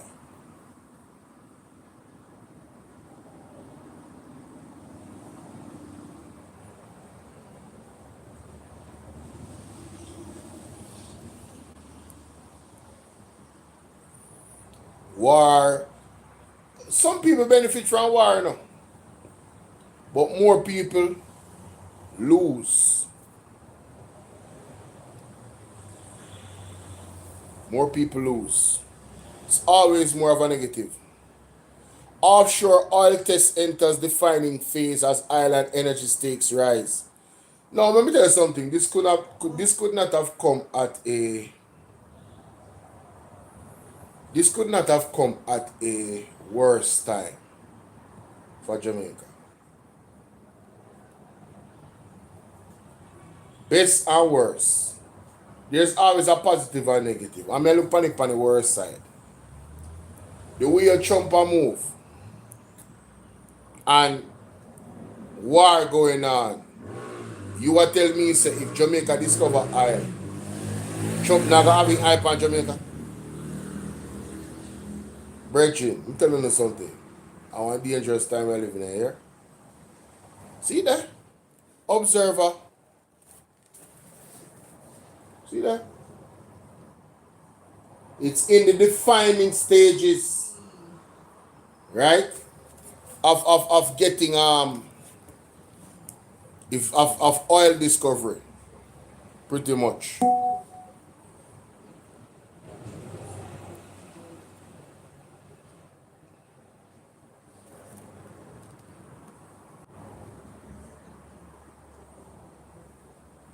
Joanne, if you're watching, God bless you.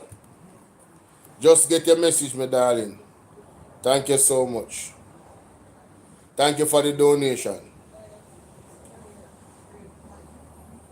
Yeah, it is sad, of course, Ivan. No, I mean, no, there's no, I know that I'm a person that always wants to see peace.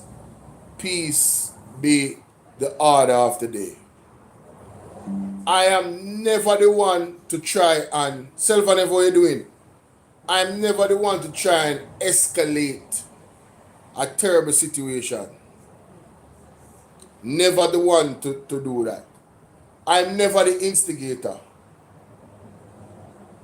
Right?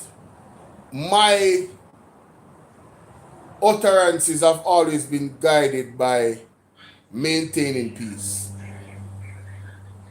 And this is why no matter how you doing, Nikki Goodas, no matter how egregious Andrew Honest is towards the people of Jamaica, I have always given the people example of them rising up, doing legal things to get this man out of office.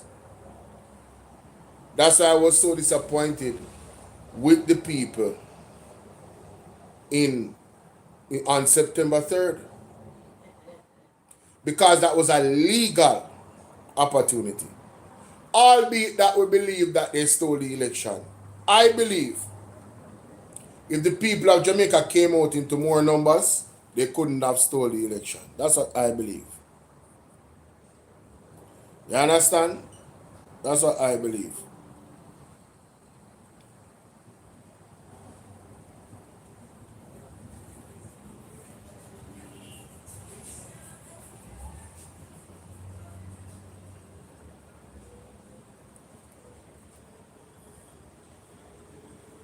But Joanne, thank you so much, my darling.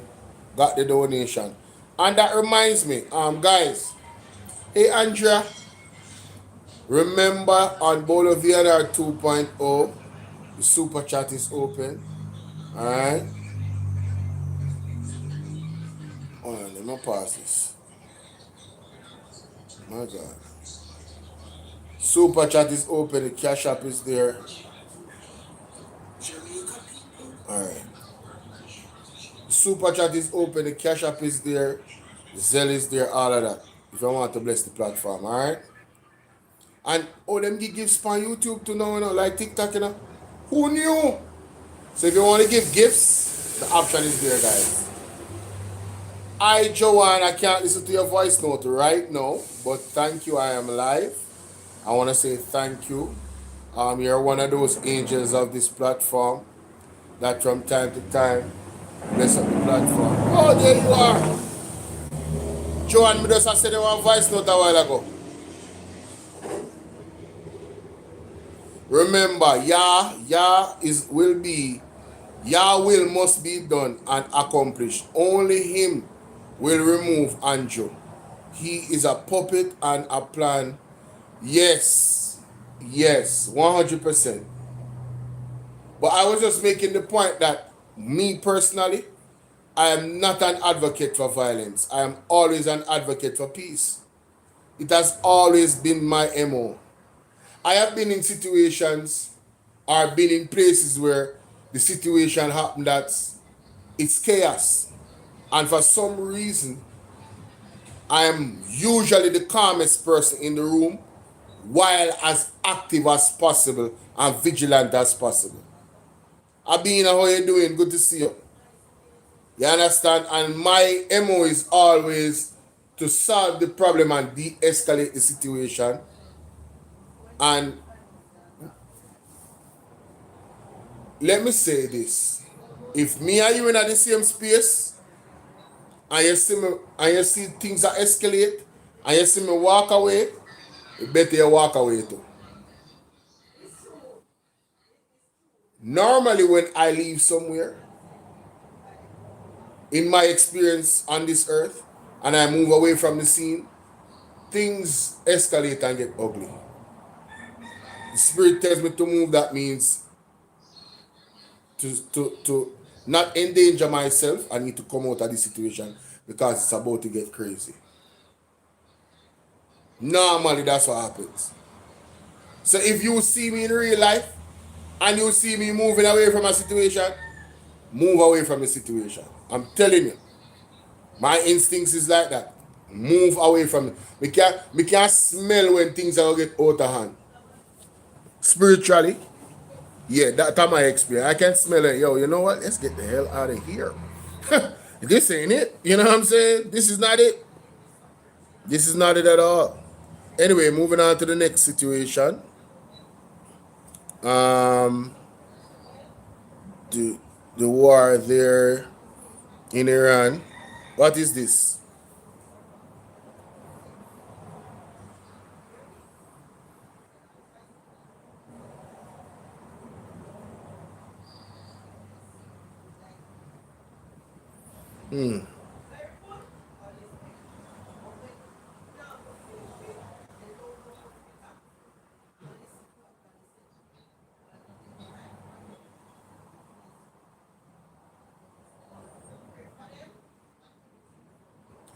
Starlink said Monday that it plans to begin launching next year its second generation satellites that will allow direct to cell service without passing through ground antennas.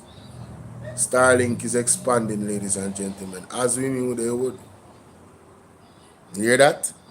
Direct to cell service. Cell phone? You know them places where you're hard to get a signal? Yo, hey, we can't hear you. I call you back. Internet? Yeah, direct to cell. They must step up.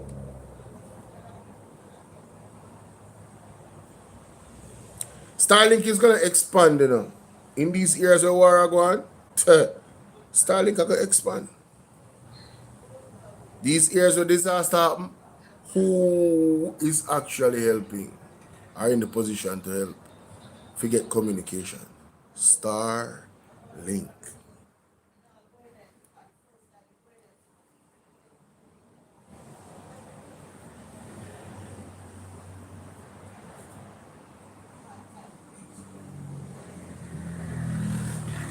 Well, I may tell you, over Iran, BC.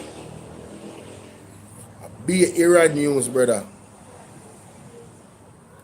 Be Iran news. Chronics perform well, man.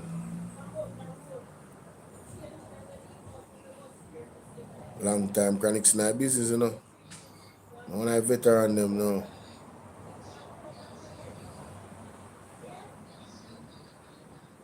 Oh, this basketball, okay.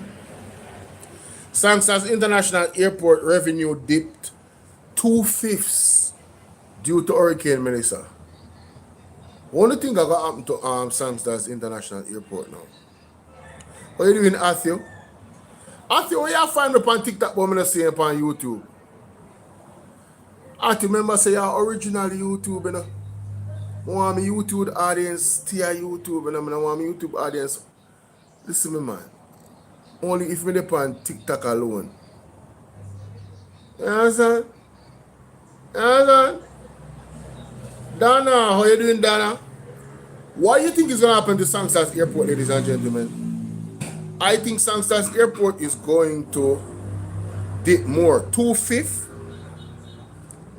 2/5 is too close to half of the whole. So 2 parts out of the 5 parts is lost in profit. That's because of Hurricane Melissa with Sangster's Airport. Ladies and gentlemen, it's going to get worse. With the war, it's going to get worse. The war in Iran, it's going to get worse. I'm telling you, it's going to get worse. I feel big up your nice, clean self. Mighty God. Thank you so much, darling. The one that you come on TikTok, you just a show off with the picture, so. Just a show off with the picture, so. Mommy? Mommy? What is going on out there, so? Me hear some nice. Some rattling in our kitchen. I don't know nobody. I wonder if I want to post them. Sweets 142. How you doing, my baby? Where you hear the noise? In the kitchen. In the kitchen? Yes. I heard some plates or something like that, or some tiles. Something moving, you know what I mean?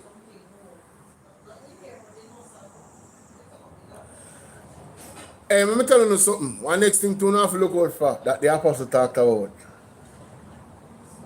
A shutdown of the internet, a blackout.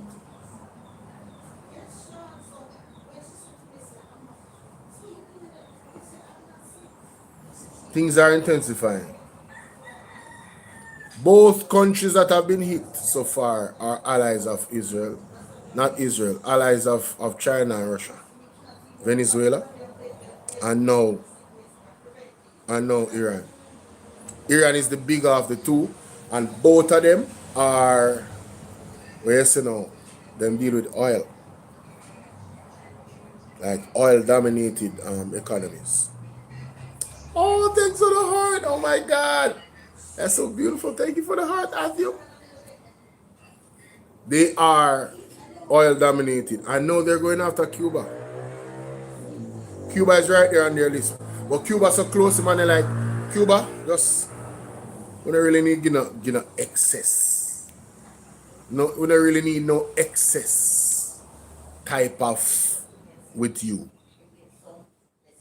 Man, them have Cuba up on the back burner, yo, man, I tell you. Man, listen, it's gonna be something, ladies and gentlemen, this year. 2026, boy. But Sangsters International Airport, it's gonna get worse. It's going to get worse. I am sorry to say. The vacationing and traveling, with what is happening in the Middle East, I have to say I'm now on YouTube. Well, and then who comes here no moderator over here? So, oh, this is the other channel. Make you a moderator at the big up yourself. Alright. Let me see what else is in the news. Why? Jamaica. You know, Jamaica is being humbled, you know. I was thinking this morning. Jamaica is being humbled. Jamaica is under serious judgment. We are being humbled. I'm telling you, it's going to get worse. Because it's consequences for what the leadership has not done. What has the leadership not done? Follow God's instruction.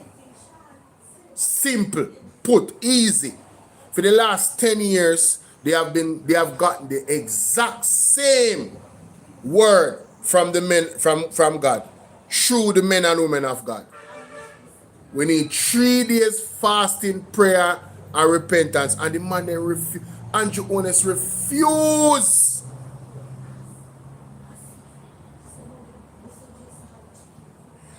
Did you see the video? Putin saying Trump's son is going to be the Antichrist. What? There's a lot of ideas about who the Antichrist is going to be. But there's two. There's one consistent name that comes up. And I'm just waiting. I'm just waiting. Trump life been under threat, you know. Remember, so then they lick off of him, you know. Remember, so then they lick off of him. So film life been under threat, so. You know, say now even more. And according to the apostle, there are certain things that has been happening with Trump that nobody is privy to. They're keeping it hush hush. It's not every attack they publicize, according to the apostle. This is not thus saith the Lord. This is not my word. And everybody knows where I stand with Trump. You understand? I understand the good and the bad. Trump is more of an open book than most politicians, you know. You can't even call Trump a politician. Trump is a businessman. He is more open than most politicians. Becoming the president of the United States, you inherit certain things that is bigger than the president. And that inheritance is a relationship with Israel. And that relationship is what caused this war. The relationship that the United States has with Israel is what caused this war. Israel is the influence behind this. There's no two ways about it. Whether you want to say that's right or it's wrong, the truth, the facts of the matter is, that's what it is.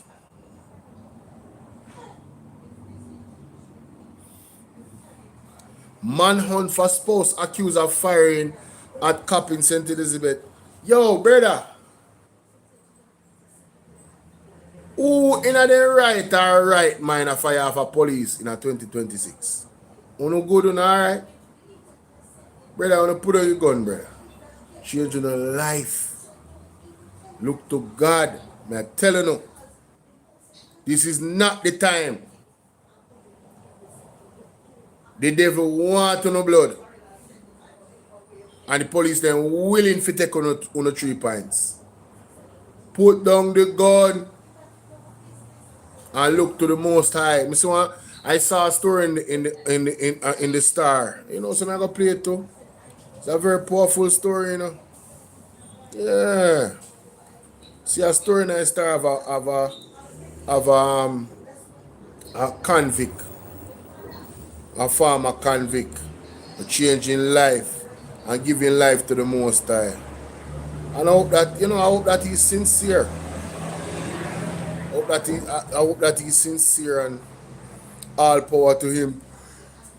Just come out of prison and him talk about, you know, him giving him life to Jesus Christ. Surrendering him life to Jesus Christ. And I said, wow, that's powerful. You know what I mean? And the man there, see that? There's a video though. Where's the video?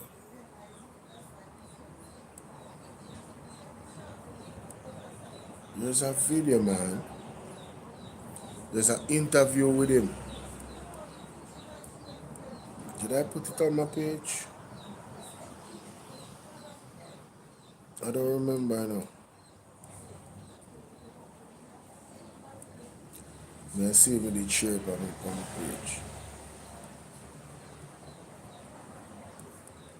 No, I not see it. Anyway, the brethren give him life to the Most High, you know. This article I have to read. This is serious. Still in limbo, engineers reported pending as uncertainty lingers for flood hit Estari residents. Why Estari residents? Chantel, what's up, baby? Oh, what do you moderate? Well, as you all moderators, it's quite simple. Keep the chat engaged, welcome new people, encourage them to hit the like button and share. Alright? And turn up on the donations. The last part is remind them, you know. The last part, you know. But liking and sharing is free. Donating, you have to use your money. Alright? Yeah, so liking and sharing is not an option. It is mandatory if you support the platform. Let's let it go. Yeah! I think so.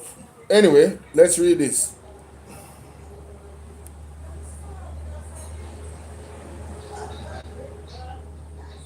Months after Hurricane Melissa sent floodwaters surging through sections of Phase 2 of the estuary in Friendship, St. James, several homeowners say they remain burdened with loss, displacement, and uncertainty as they await word on whether they will be allowed to return home. Residents contend that the flooding was exacerbated when a section of roadway collapsed, obstructing a primary drainage channel. Homes were left waterlogged, furniture destroyed, and mold spreading throughout interiors. Several families were forced out and left traumatized. People don't know what that means. The flooding never had to be that bad. What's up, hot and spicy, Janet? The flooding never had to be as bad as it was. If it wasn't for the collapsed roadway. Mighty God. You rough enough? Sweets. Sweets. I was talking to the people on YouTube. But if you have Cash App, that's my Cash App right there. On TikTok. And of course, when you guys send gifts, that's like donating, because the gifts cost some, depending on what kind of gift you send, it costs some money. Whether cents, 1 cent, 2 cents, half a cent. I don't know how much these gifts cost, but donations, I was talking about YouTube. Alright, yeah. Because we have the Cash App over there, we have the Super Chat over there, the PayPal and the Zelle. Yes. Let's continue. National Housing Trust, NHT, which developed the project in partnership with Wiccan Limited, has provided financial support and 3 months of temporary accommodation to affected homeowners, many of whom purchased their properties less than 5 years ago. However, some residents argue that communication has been uneven and that a permanent solution remains unclear. Ian White, who lived in the impacted area with his 3 children, said the house represented more than just a roof over their heads. That was the first house I owned that I was living in at the time, he said. I really loved it. When the floodwaters receded, White said, the extensive interior damage was revealed. Kitchen counters were ruined, furniture soaked beyond repair, drywall compromised, and mold had spread across walls and closets. In order for us to live comfortably again, they had to find somewhere to put us, he said.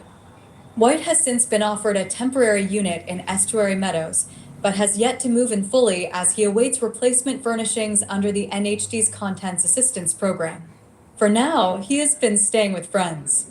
It's very hard, he admitted.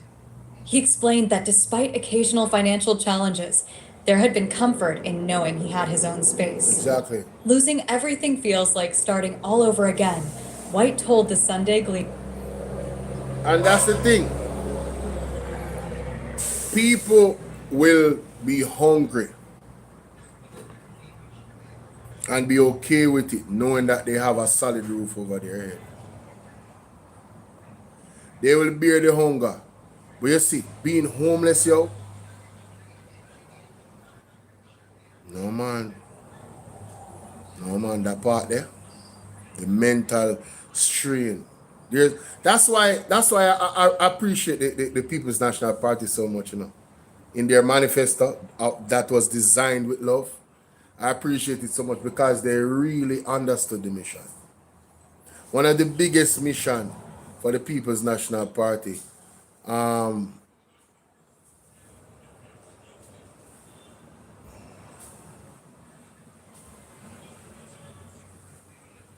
one of the biggest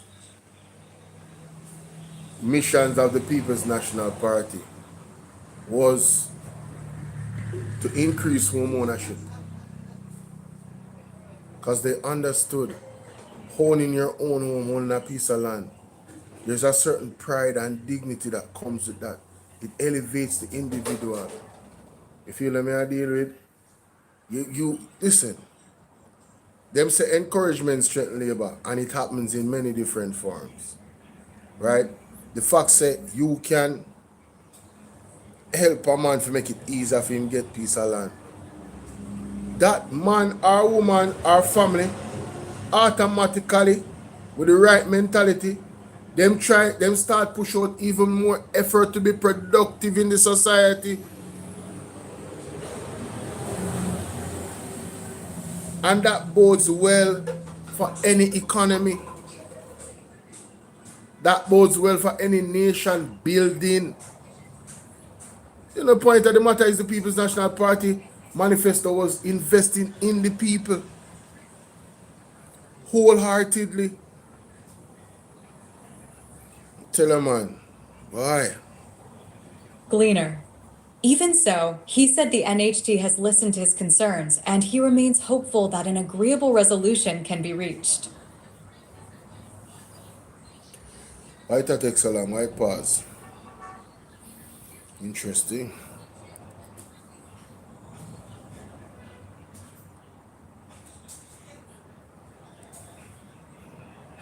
When the Sunday Gleaner spoke with him last Wednesday, White was painting the temporary unit. He described the new location as markedly different from the calm surroundings he had enjoyed in Phase 2. Over by Phase 2, it is so peaceful and quiet. This side is busy, bikes riding up and down, he said. White believes the flooding stemmed from the road collapse near the development. From my experience, the road caved in, blocked the drain that takes away the water, he explained. The pipe they were using for the drainage system is a big plastic pipe. When the road sank, it blocked the channel. So the water couldn't get out and it flowed back to the pond, causing the rainfall to flood the scheme. Whoa, whoa. From his experience, the road caved in and blocked the drain. You remember, guys, when I was telling you about these earthquakes that have been hitting and how the earth is getting soft and how sinkholes can be there and you don't even know it? I saw a video of a city in America and a car was driving. I was saying that all you have to do is encourage persons to like the video from time to time and share the video. Yeah, man. Yeah, man. Just text me on WhatsApp. I can send you a message where you can drop in the chat repeatedly. From time to time. That is gonna do such a. And you interact when you have time. When you have time with persons in the chat. And you know, the first time I see them, hi, how you doing? You know, communicate with each other. Keep the chat moving, you know, have a rapport with each other. Yeah, man. Valerie, how are you? Blessings. My number, you have to tell me when you're ready to write it down. Because if you pay attention to Nightbot is a moderator in the chat. And Nightbot puts up my number. If you scroll, you will see a message where Nightbot put up. See there? To join my WhatsApp group, good people, please text join to 1-876-451-6535 and I'll add you. That is one of the messages that Nightbot puts out every 5 minutes. So anybody that want my number is always in the chat. 1-876-451-6535. That's 1-876-451-6535. Let's continue with the article. About returning. Although some residents remain hesitant about returning, White said he would consider it if the drainage and roadway issues are resolved. If they fix the breakaway and the drainage system, I have no problem going back, he said. But some persons are really scared of another flood because of their previous experience.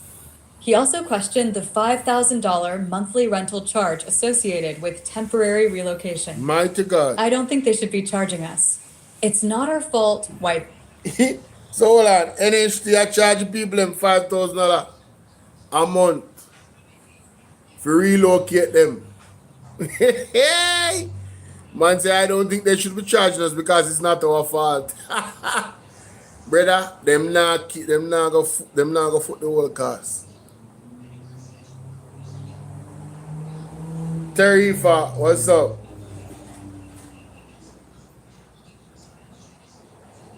Them not foot the whole cost. Said, noting that while a mortgage moratorium has been granted, Payments are deferred rather than forgiven. In the meantime, I'm just working with them for now. I don't think they should be charging us. It's not our fault. Noting that while a mortgage moratorium has been granted, payments are deferred rather than forgiven. Damn. So hold on there. Wait.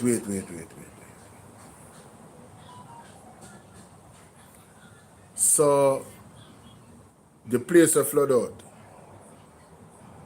And more than likely I'll get flooded out again because of climate change.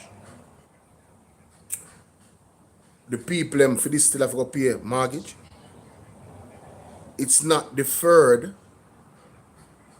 What do you say? A mortgage moratorium has been granted. What does moratorium mean?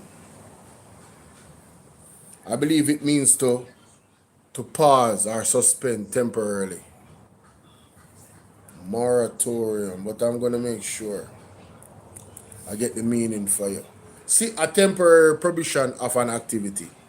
So temporarily, the mortgage payment for the houses have been prohibited. That then pause it. You see me?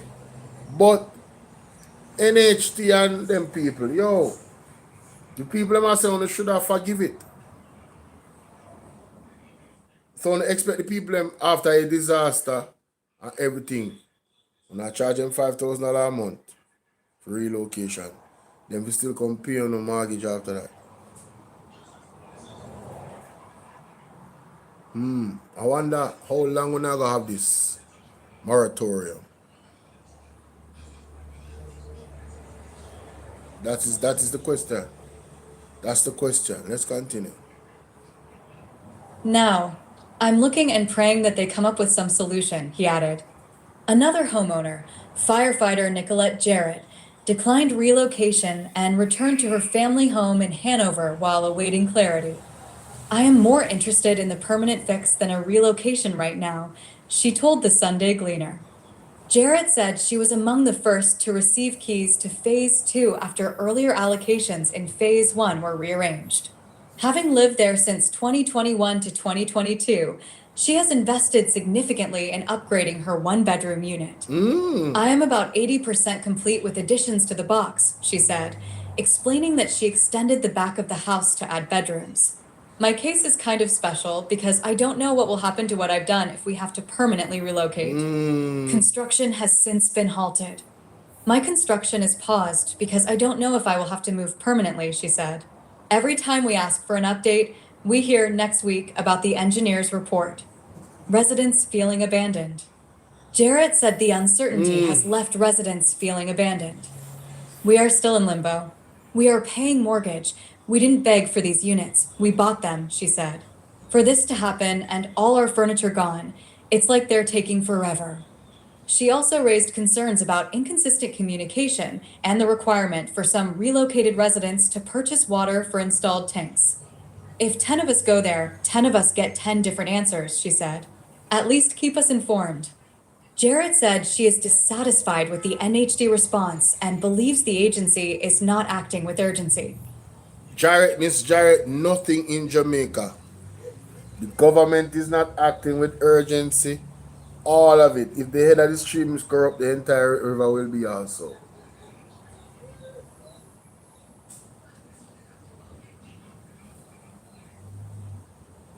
Sandra, thank you for that. They're supposed to pay their mortgage, but not anything else. That's what you know. Urgency. I believe NHT is just dragging us along. I don't think there's any urgency for a fix. Mighty God. They offer this, they offer that, but there's a lot of red tape, she said, noting she has not heard anything about peril insurance or the Hurricane Melissa grants being offered by the NHD. What? It's just taking too long. Even if it is taking long, if we were given frequent updates, we could at least hold on to that, to know they're telling us something. I know the process is ongoing, but give us some explanation. I don't believe they're moving quickly enough to even try to appease us a little. Mighty God. Sometimes we wonder what's happening and have to ask each other, Did anybody hear anything? Wow. Has anybody gotten feedback? That's not acceptable. Another homeowner, Anita Williams, who was among several residents rescued from the floods by White, also described ongoing challenges. Rotated her stay. Among friends. Although she received her temporary unit last December, she has struggled to get electricity connected Delroy. and said the water supply remains an issue in the newer section of the scheme. Since the hurricane, she has rotated her stay among friends. They promised to give us money to buy furniture, but we're still waiting. Even if the electricity comes on, I have no fridge or stove yet, so I'll have to wait until the funds arrive before I can fully settle in, she said. Williams said she does not wish to return to her original unit, describing the flooding as a recurring problem and admitting she remains traumatized by the experience. PTSD. She added that if offered a new unit, it would have to be at the same price she originally paid. Like other residents, she expressed frustration with communication from the NHD, but is preparing to occupy the temporary unit while awaiting a resolution. Initially, I was starting to get stressed, but I realized it was a blessing and not a curse. The rain is falling, and I'm not getting wet. We had a cold front, and I was warm, and I am grateful for that, she said. This is not a good... Big up to this lady for that mentality. Easy to complain. Sometimes it's harder for some people to see the blessings right in front of them. Them allow the one thing to block them from the blessings that is in front of them. Because them have the problem so close to them face, them can't see around the problem to see, oh my God, look at all this blessing. So shout out to her for that. Situation for people. We just hope it doesn't take forever, Williams said. In response, Donovan Evans, regional manager at the NHT St. James branch, said approximately 35 residents were affected. About 20 accepted relocation offers, while others declined. Evans said 2 forms of assistance are available: a contents grant of up to $1.5 million to replace lost furniture and appliances, and a regular grant of $500,000 for structural repairs such as roofing, cupboards, and doors. Why? Wait. Yo. We say, lady, so when people are going in our life, Yeah, grandmother. they start confessing their sins. True. Mighty God. And that courage man was some blood money they money for. Sorry, Shang, I talk about himself in my project. And that shit. Jeez, when I hear these people, Matthew, what go on? People are saying I streets that Oris Chang are confessing sins them. When they matter about blood money. What can go so? Because he's not going to win a life. Because he's not going to win a life. He start confessing sin. Him have a weird way of doing it if that is the case. If that is the case, him have a weird way of doing it. Wanna listen to what Oris Chang say? There are several things in there that didn't make any sense whatsoever. Oris Chang said that when JFJ questioned police actually in our situation for question, it diminishes the younger police them confidence. I got you, Arthur, I got you. According to him, it diminishes the people when you say Dr. Crab, I get senile, me not tell no lie, you know. Me I watch Andrew too, you know. Yeah, me I watch Andrew too. With that same something the way I talk about. Yes. Me I watch him. We have to make sure so we keep an eye on our Prime Minister. You know, hello. A serious something. Me I watch Andrew very carefully. With that same mental something there. Yeah, man. Yannick, what go on? You good?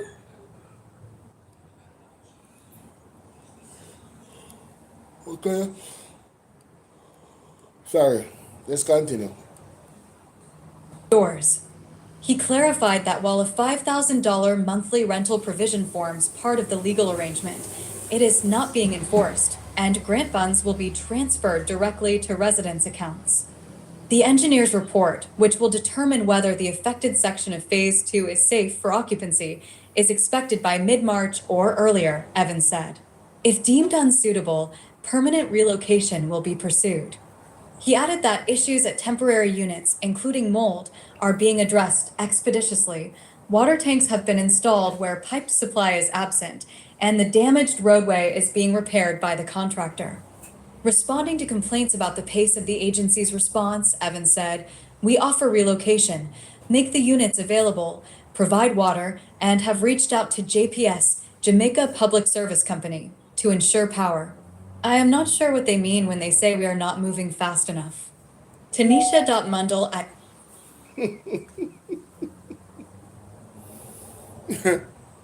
Yeah, for them response. They say, I'm not sure what they mean when they say we're not moving fast enough. Pretty much they're doing the best they can do.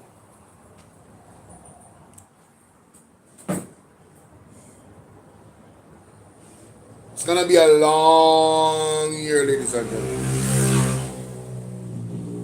A long year of suddenlies. Suddenly this happened. Suddenly that happened.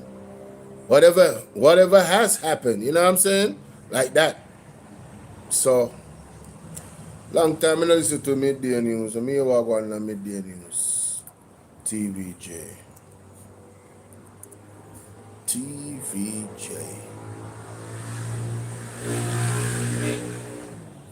On the edge in the Emirates. What yo? Welcome back to Primetime News and a special welcome to viewers on onespotmedia.com as well as TVJ International in the Cayman Islands. Hi, Rose. Massive bans, missiles, and mayhem. The reality facing millions of people in the Middle East, including Jamaicans, as U.S.-Israeli forces continue to wage war on Iran. Jamaica's Foreign Affairs Ministry is warning citizens not to travel to the area at this time. But for those Jamaicans already in neighboring countries such as Dubai, they're praying and hoping for the best. Debris from missiles have already destroyed prominent sites in Dubai. Ramarda Lyons spoke with a Jamaican hours after missiles hit the city. Smoke rising near a port in Dubai amid Iranian counterstrikes in the region. It stretches ominously. A missile intercept heard over the country Sunday morning. The videos raising eyebrows for people around the world. So imagine the people there currently. Jamaican Ashia Thompson is one of them. Hailing from St. Elizabeth, the certified public accountant has been living in Dubai since 2024. She spoke to TVJ News 11 p.m. on Saturday. In the Burj Khalifa, This is what I'm about to say does not apply to this lady. I don't know anything about her, but this is what came into my spirit. Ladies and gentlemen, we must at all times remain humble.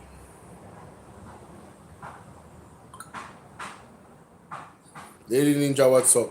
Sassy said, no, we have until August. Nah, Ladies and gentlemen, we must always remain humble.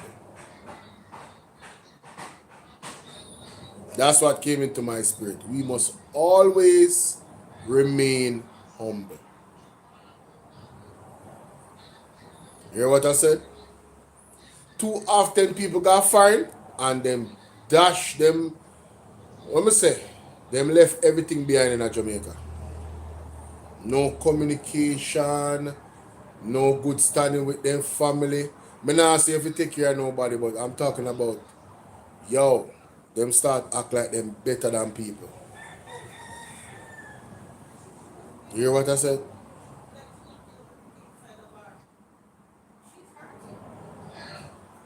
And that's never favorable behavior. I don't recommend it. Remember somebody on the live and that loud, yeah?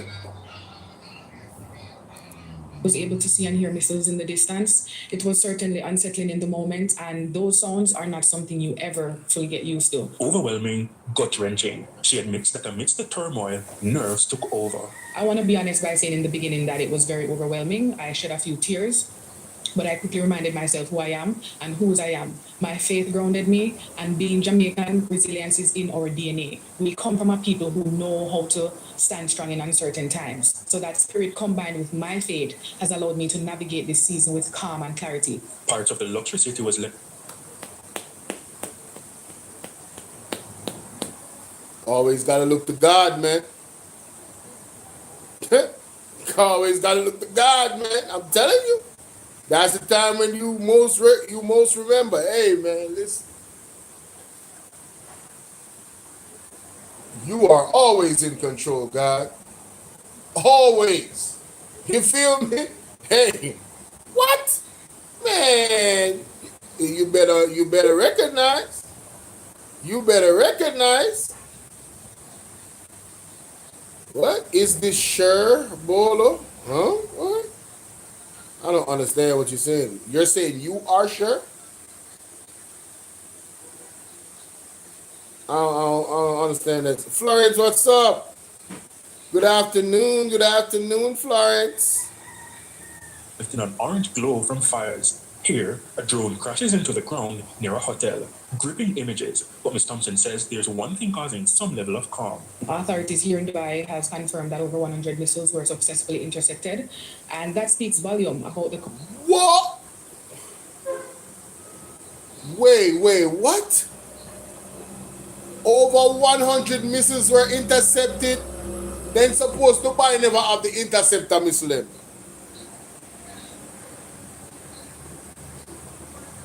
Damn.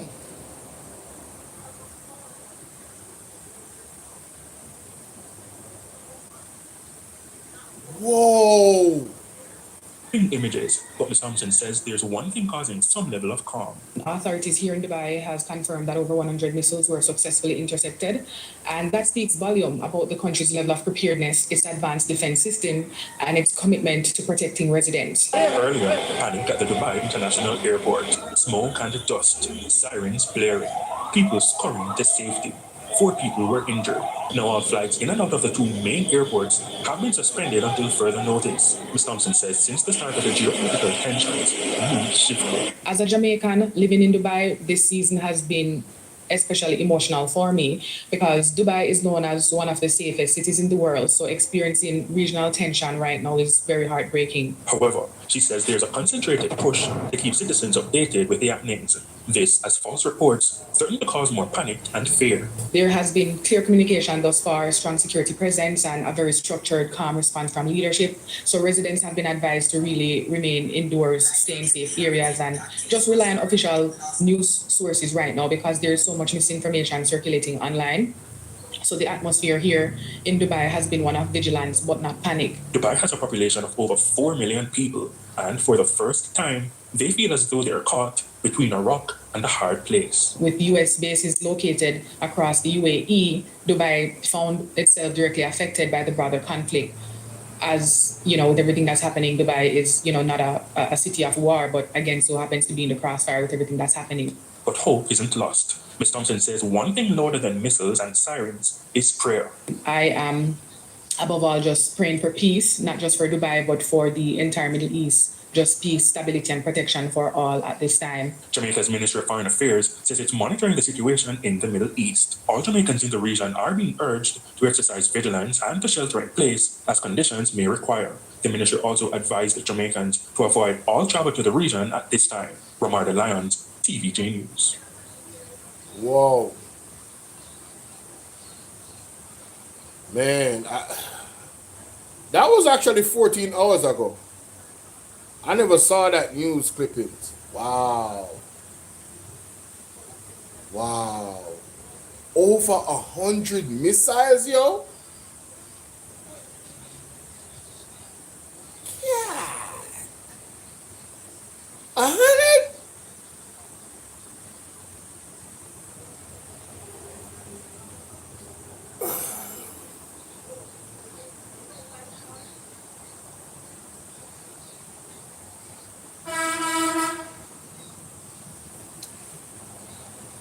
I don't argue with disrespect anymore, no.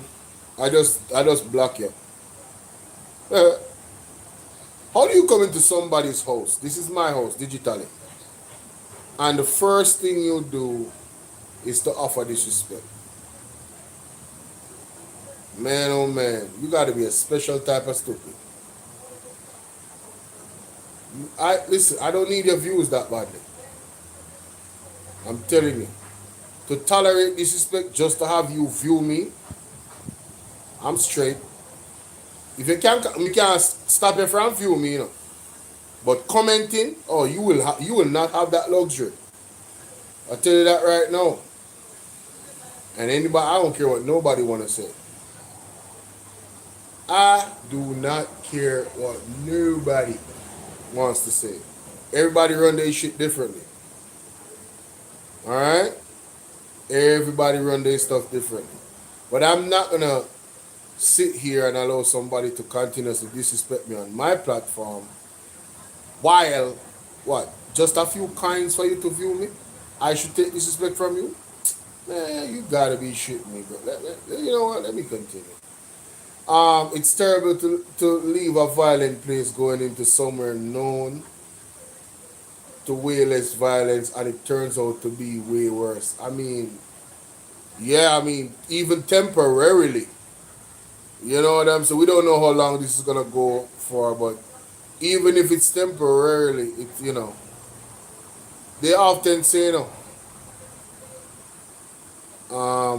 yeah, man, they often say the people will be fleeing to the rock, and the rock will be seeking a hiding place. I never know say no for time out people, man. Me don't black that this money there already, you know. Me don't no time out with them. I black them. Yeah, man, I'm an executive I board over here, sir. I black them, man. No joke.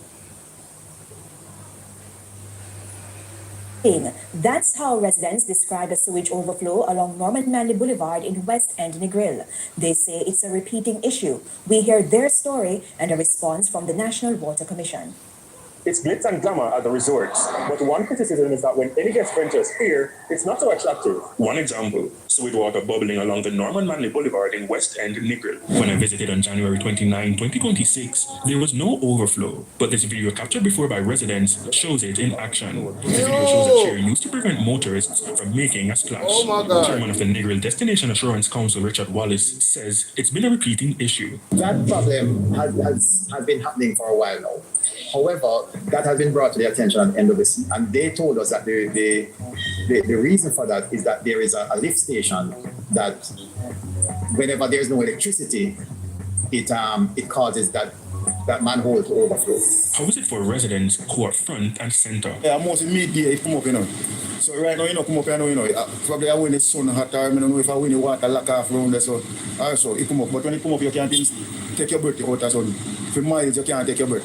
Sometimes you run all 5, 6, 7 days, and sometimes you will see it come up for a couple of days same way, but it's like, it's no concern to go to the bigger heads them. Because I think so like a place like here, so now it's bad. It's a tourist attraction. And tourists are pass the same way we have to tell them, say, a sewage water don't make it catch you.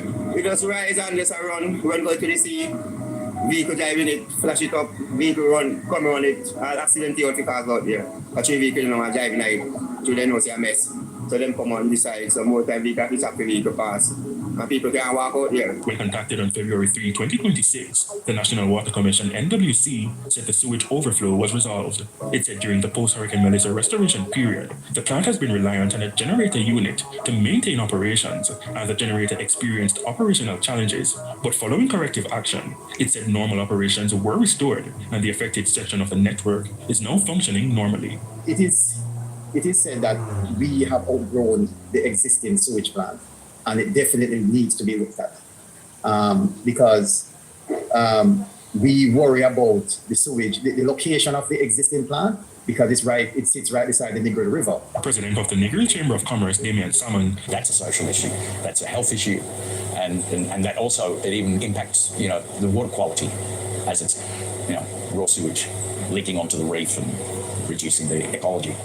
In the meantime, the NWC added that it remains mindful of the environmental and economic sensitivity of the area and will continue to closely monitor operations to minimize the risk of recurrence. Romarda Lyons, TVJ. Good reporting there.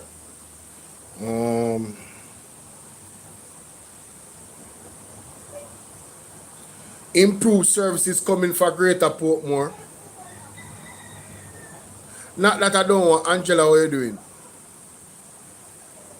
Not that I don't want Greater Portmore to get improved services, but the focus is just off, bro. Like, most affected areas is like Cornwall Regional Hospital down at the west side, like down there, so. You know what I'm saying? Like, bro. Sometimes I don't understand these people, man.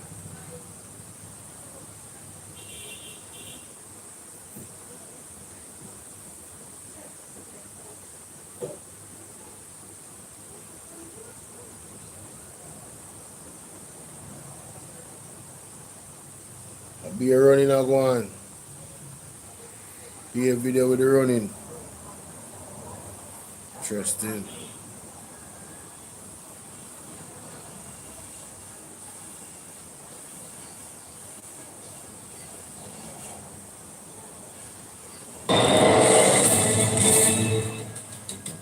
Welcome back to Schools Challenge 2026. It's third round action and the scores are gentle technical.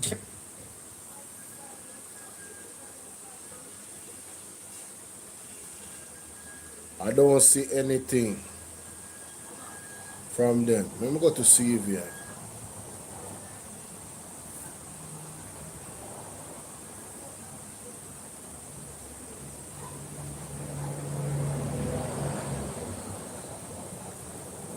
Water leads the way. Matisamuda.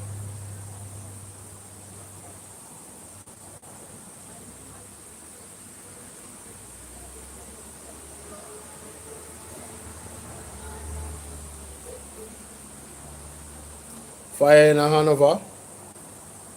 Really? Police unalive 3 robbers in St. James are suspected robbers.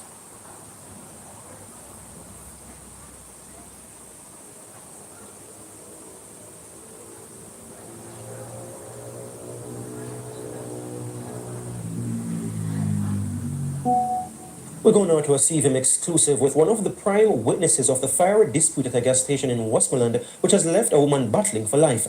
Caroline Brown has aspects of her account, as well as a plea from the mother of the alleged aggressor.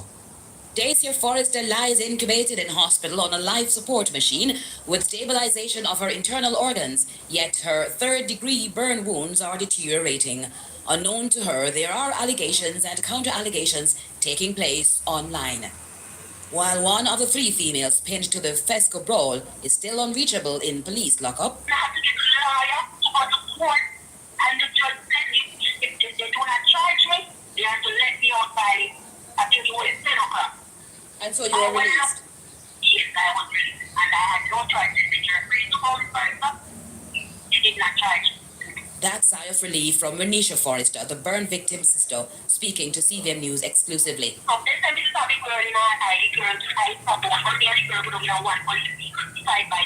She was later transferred in handcuffs to a holding area at the Lucy station, but a statement was eventually taken from her in the grill last Sunday. 6 whole days and 5 nights, and it was nothing good. I didn't know if my sister died, I didn't know nothing. All I could think about whenever I shot me, I had a sister and I sick. Our newsroom also heard from the gas station attendant's mother, who says she got the news while at a pharmacy. When I see her, I even shock more because she was bleeding from the face. And when I take her to the doctor, I was like, my God. I asked her, you eye blind? And he said, Mommy, I don't know. Colette was reportedly injured during the fight between her and Dacia when things escalated at the gas station. However, our newsroom was told on January 27, also at the pump, both women had an argument after Dacia offered a $1,000 note to a male who was also a customer being attended to by Colette. She was reportedly giving him change in only $100 notes. So it caused a problem right there, and the 2 of them catch up. She don't go in her bag and take out scissors, run down the sister and the same gas pump, stab the sister with the scissors. And the same manager come out and call her. The matter was reported to the police and to the gas station. It's unclear if she was suspended, but she was away from the gas station until recently, only for them to clash again after making eye contact. Renisha says she was trying to ease the tension with help from the manager who came out to serve Dacia, but they could not get them apart. And they have the sister, she come with me to come beat her, nothing like that. she went there to buy gas, and I said I come in with her. She going up. Also, there are allegations, that you mentioned social media, so people escalated to say a man. Oh my God, a man before physicalize himself. By the way, what I am saying, what shocked me too? Is when the girl go in her pocket and take out the blue lighter. What are you doing on a gas pump with a lighter in your pocket? But clearly there are signs saying no smoking, no plane. What are you doing with a lighter in your pocket? Amid all the negative voices, with only a little over $8,000 raised so far, the mother of the attacker is pleading for assistance and leniency. Help her because it's another woman child. Reach out and help her if you can. Curlin Brown, Civic News. So now here this Jamaica. I haven't really spoken on this topic. We just come across it a while ago because there's a lot of hearsay. They must say this, the victim I said that. We are hear things about the owner for the gas station and the girl used to work. I don't know what's true. This is clearly going to be a court matter that needs to be decided in the court.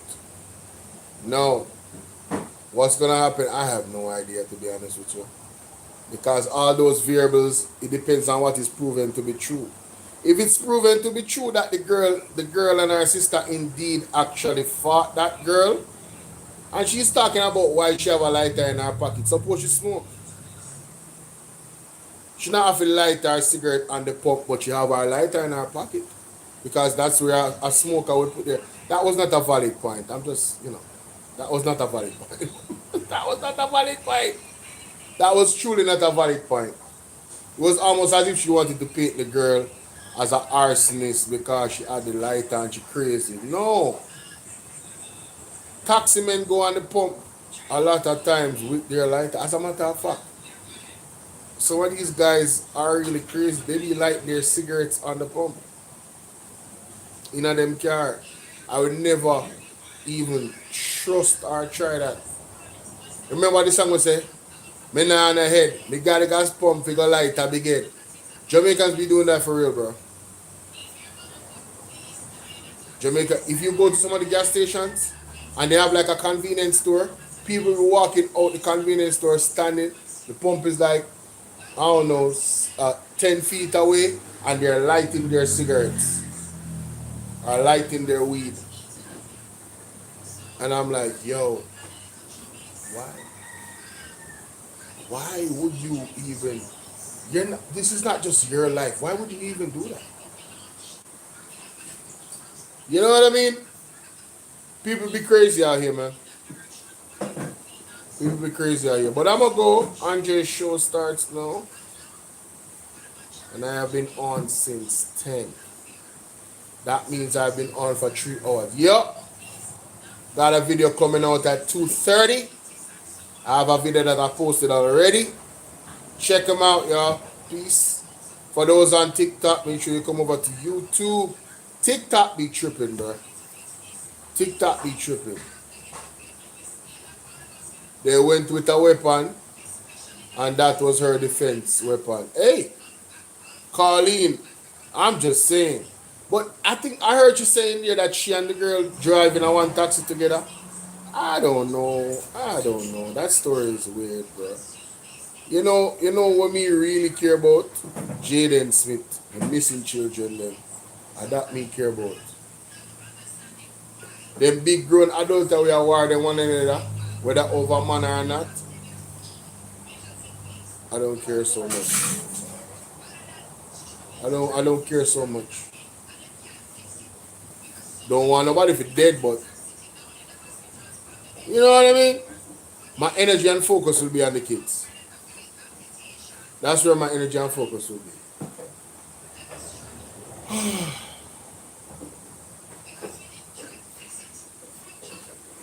Feel like I'm gonna take a nap. See y'all later, man. Appreciate y'all. That's my time. Thanks for joining in. Thanks for giving me your ears. Joanne, thank you for the donation again. Big up to all my donator them. Me love you. You understand? Me love you.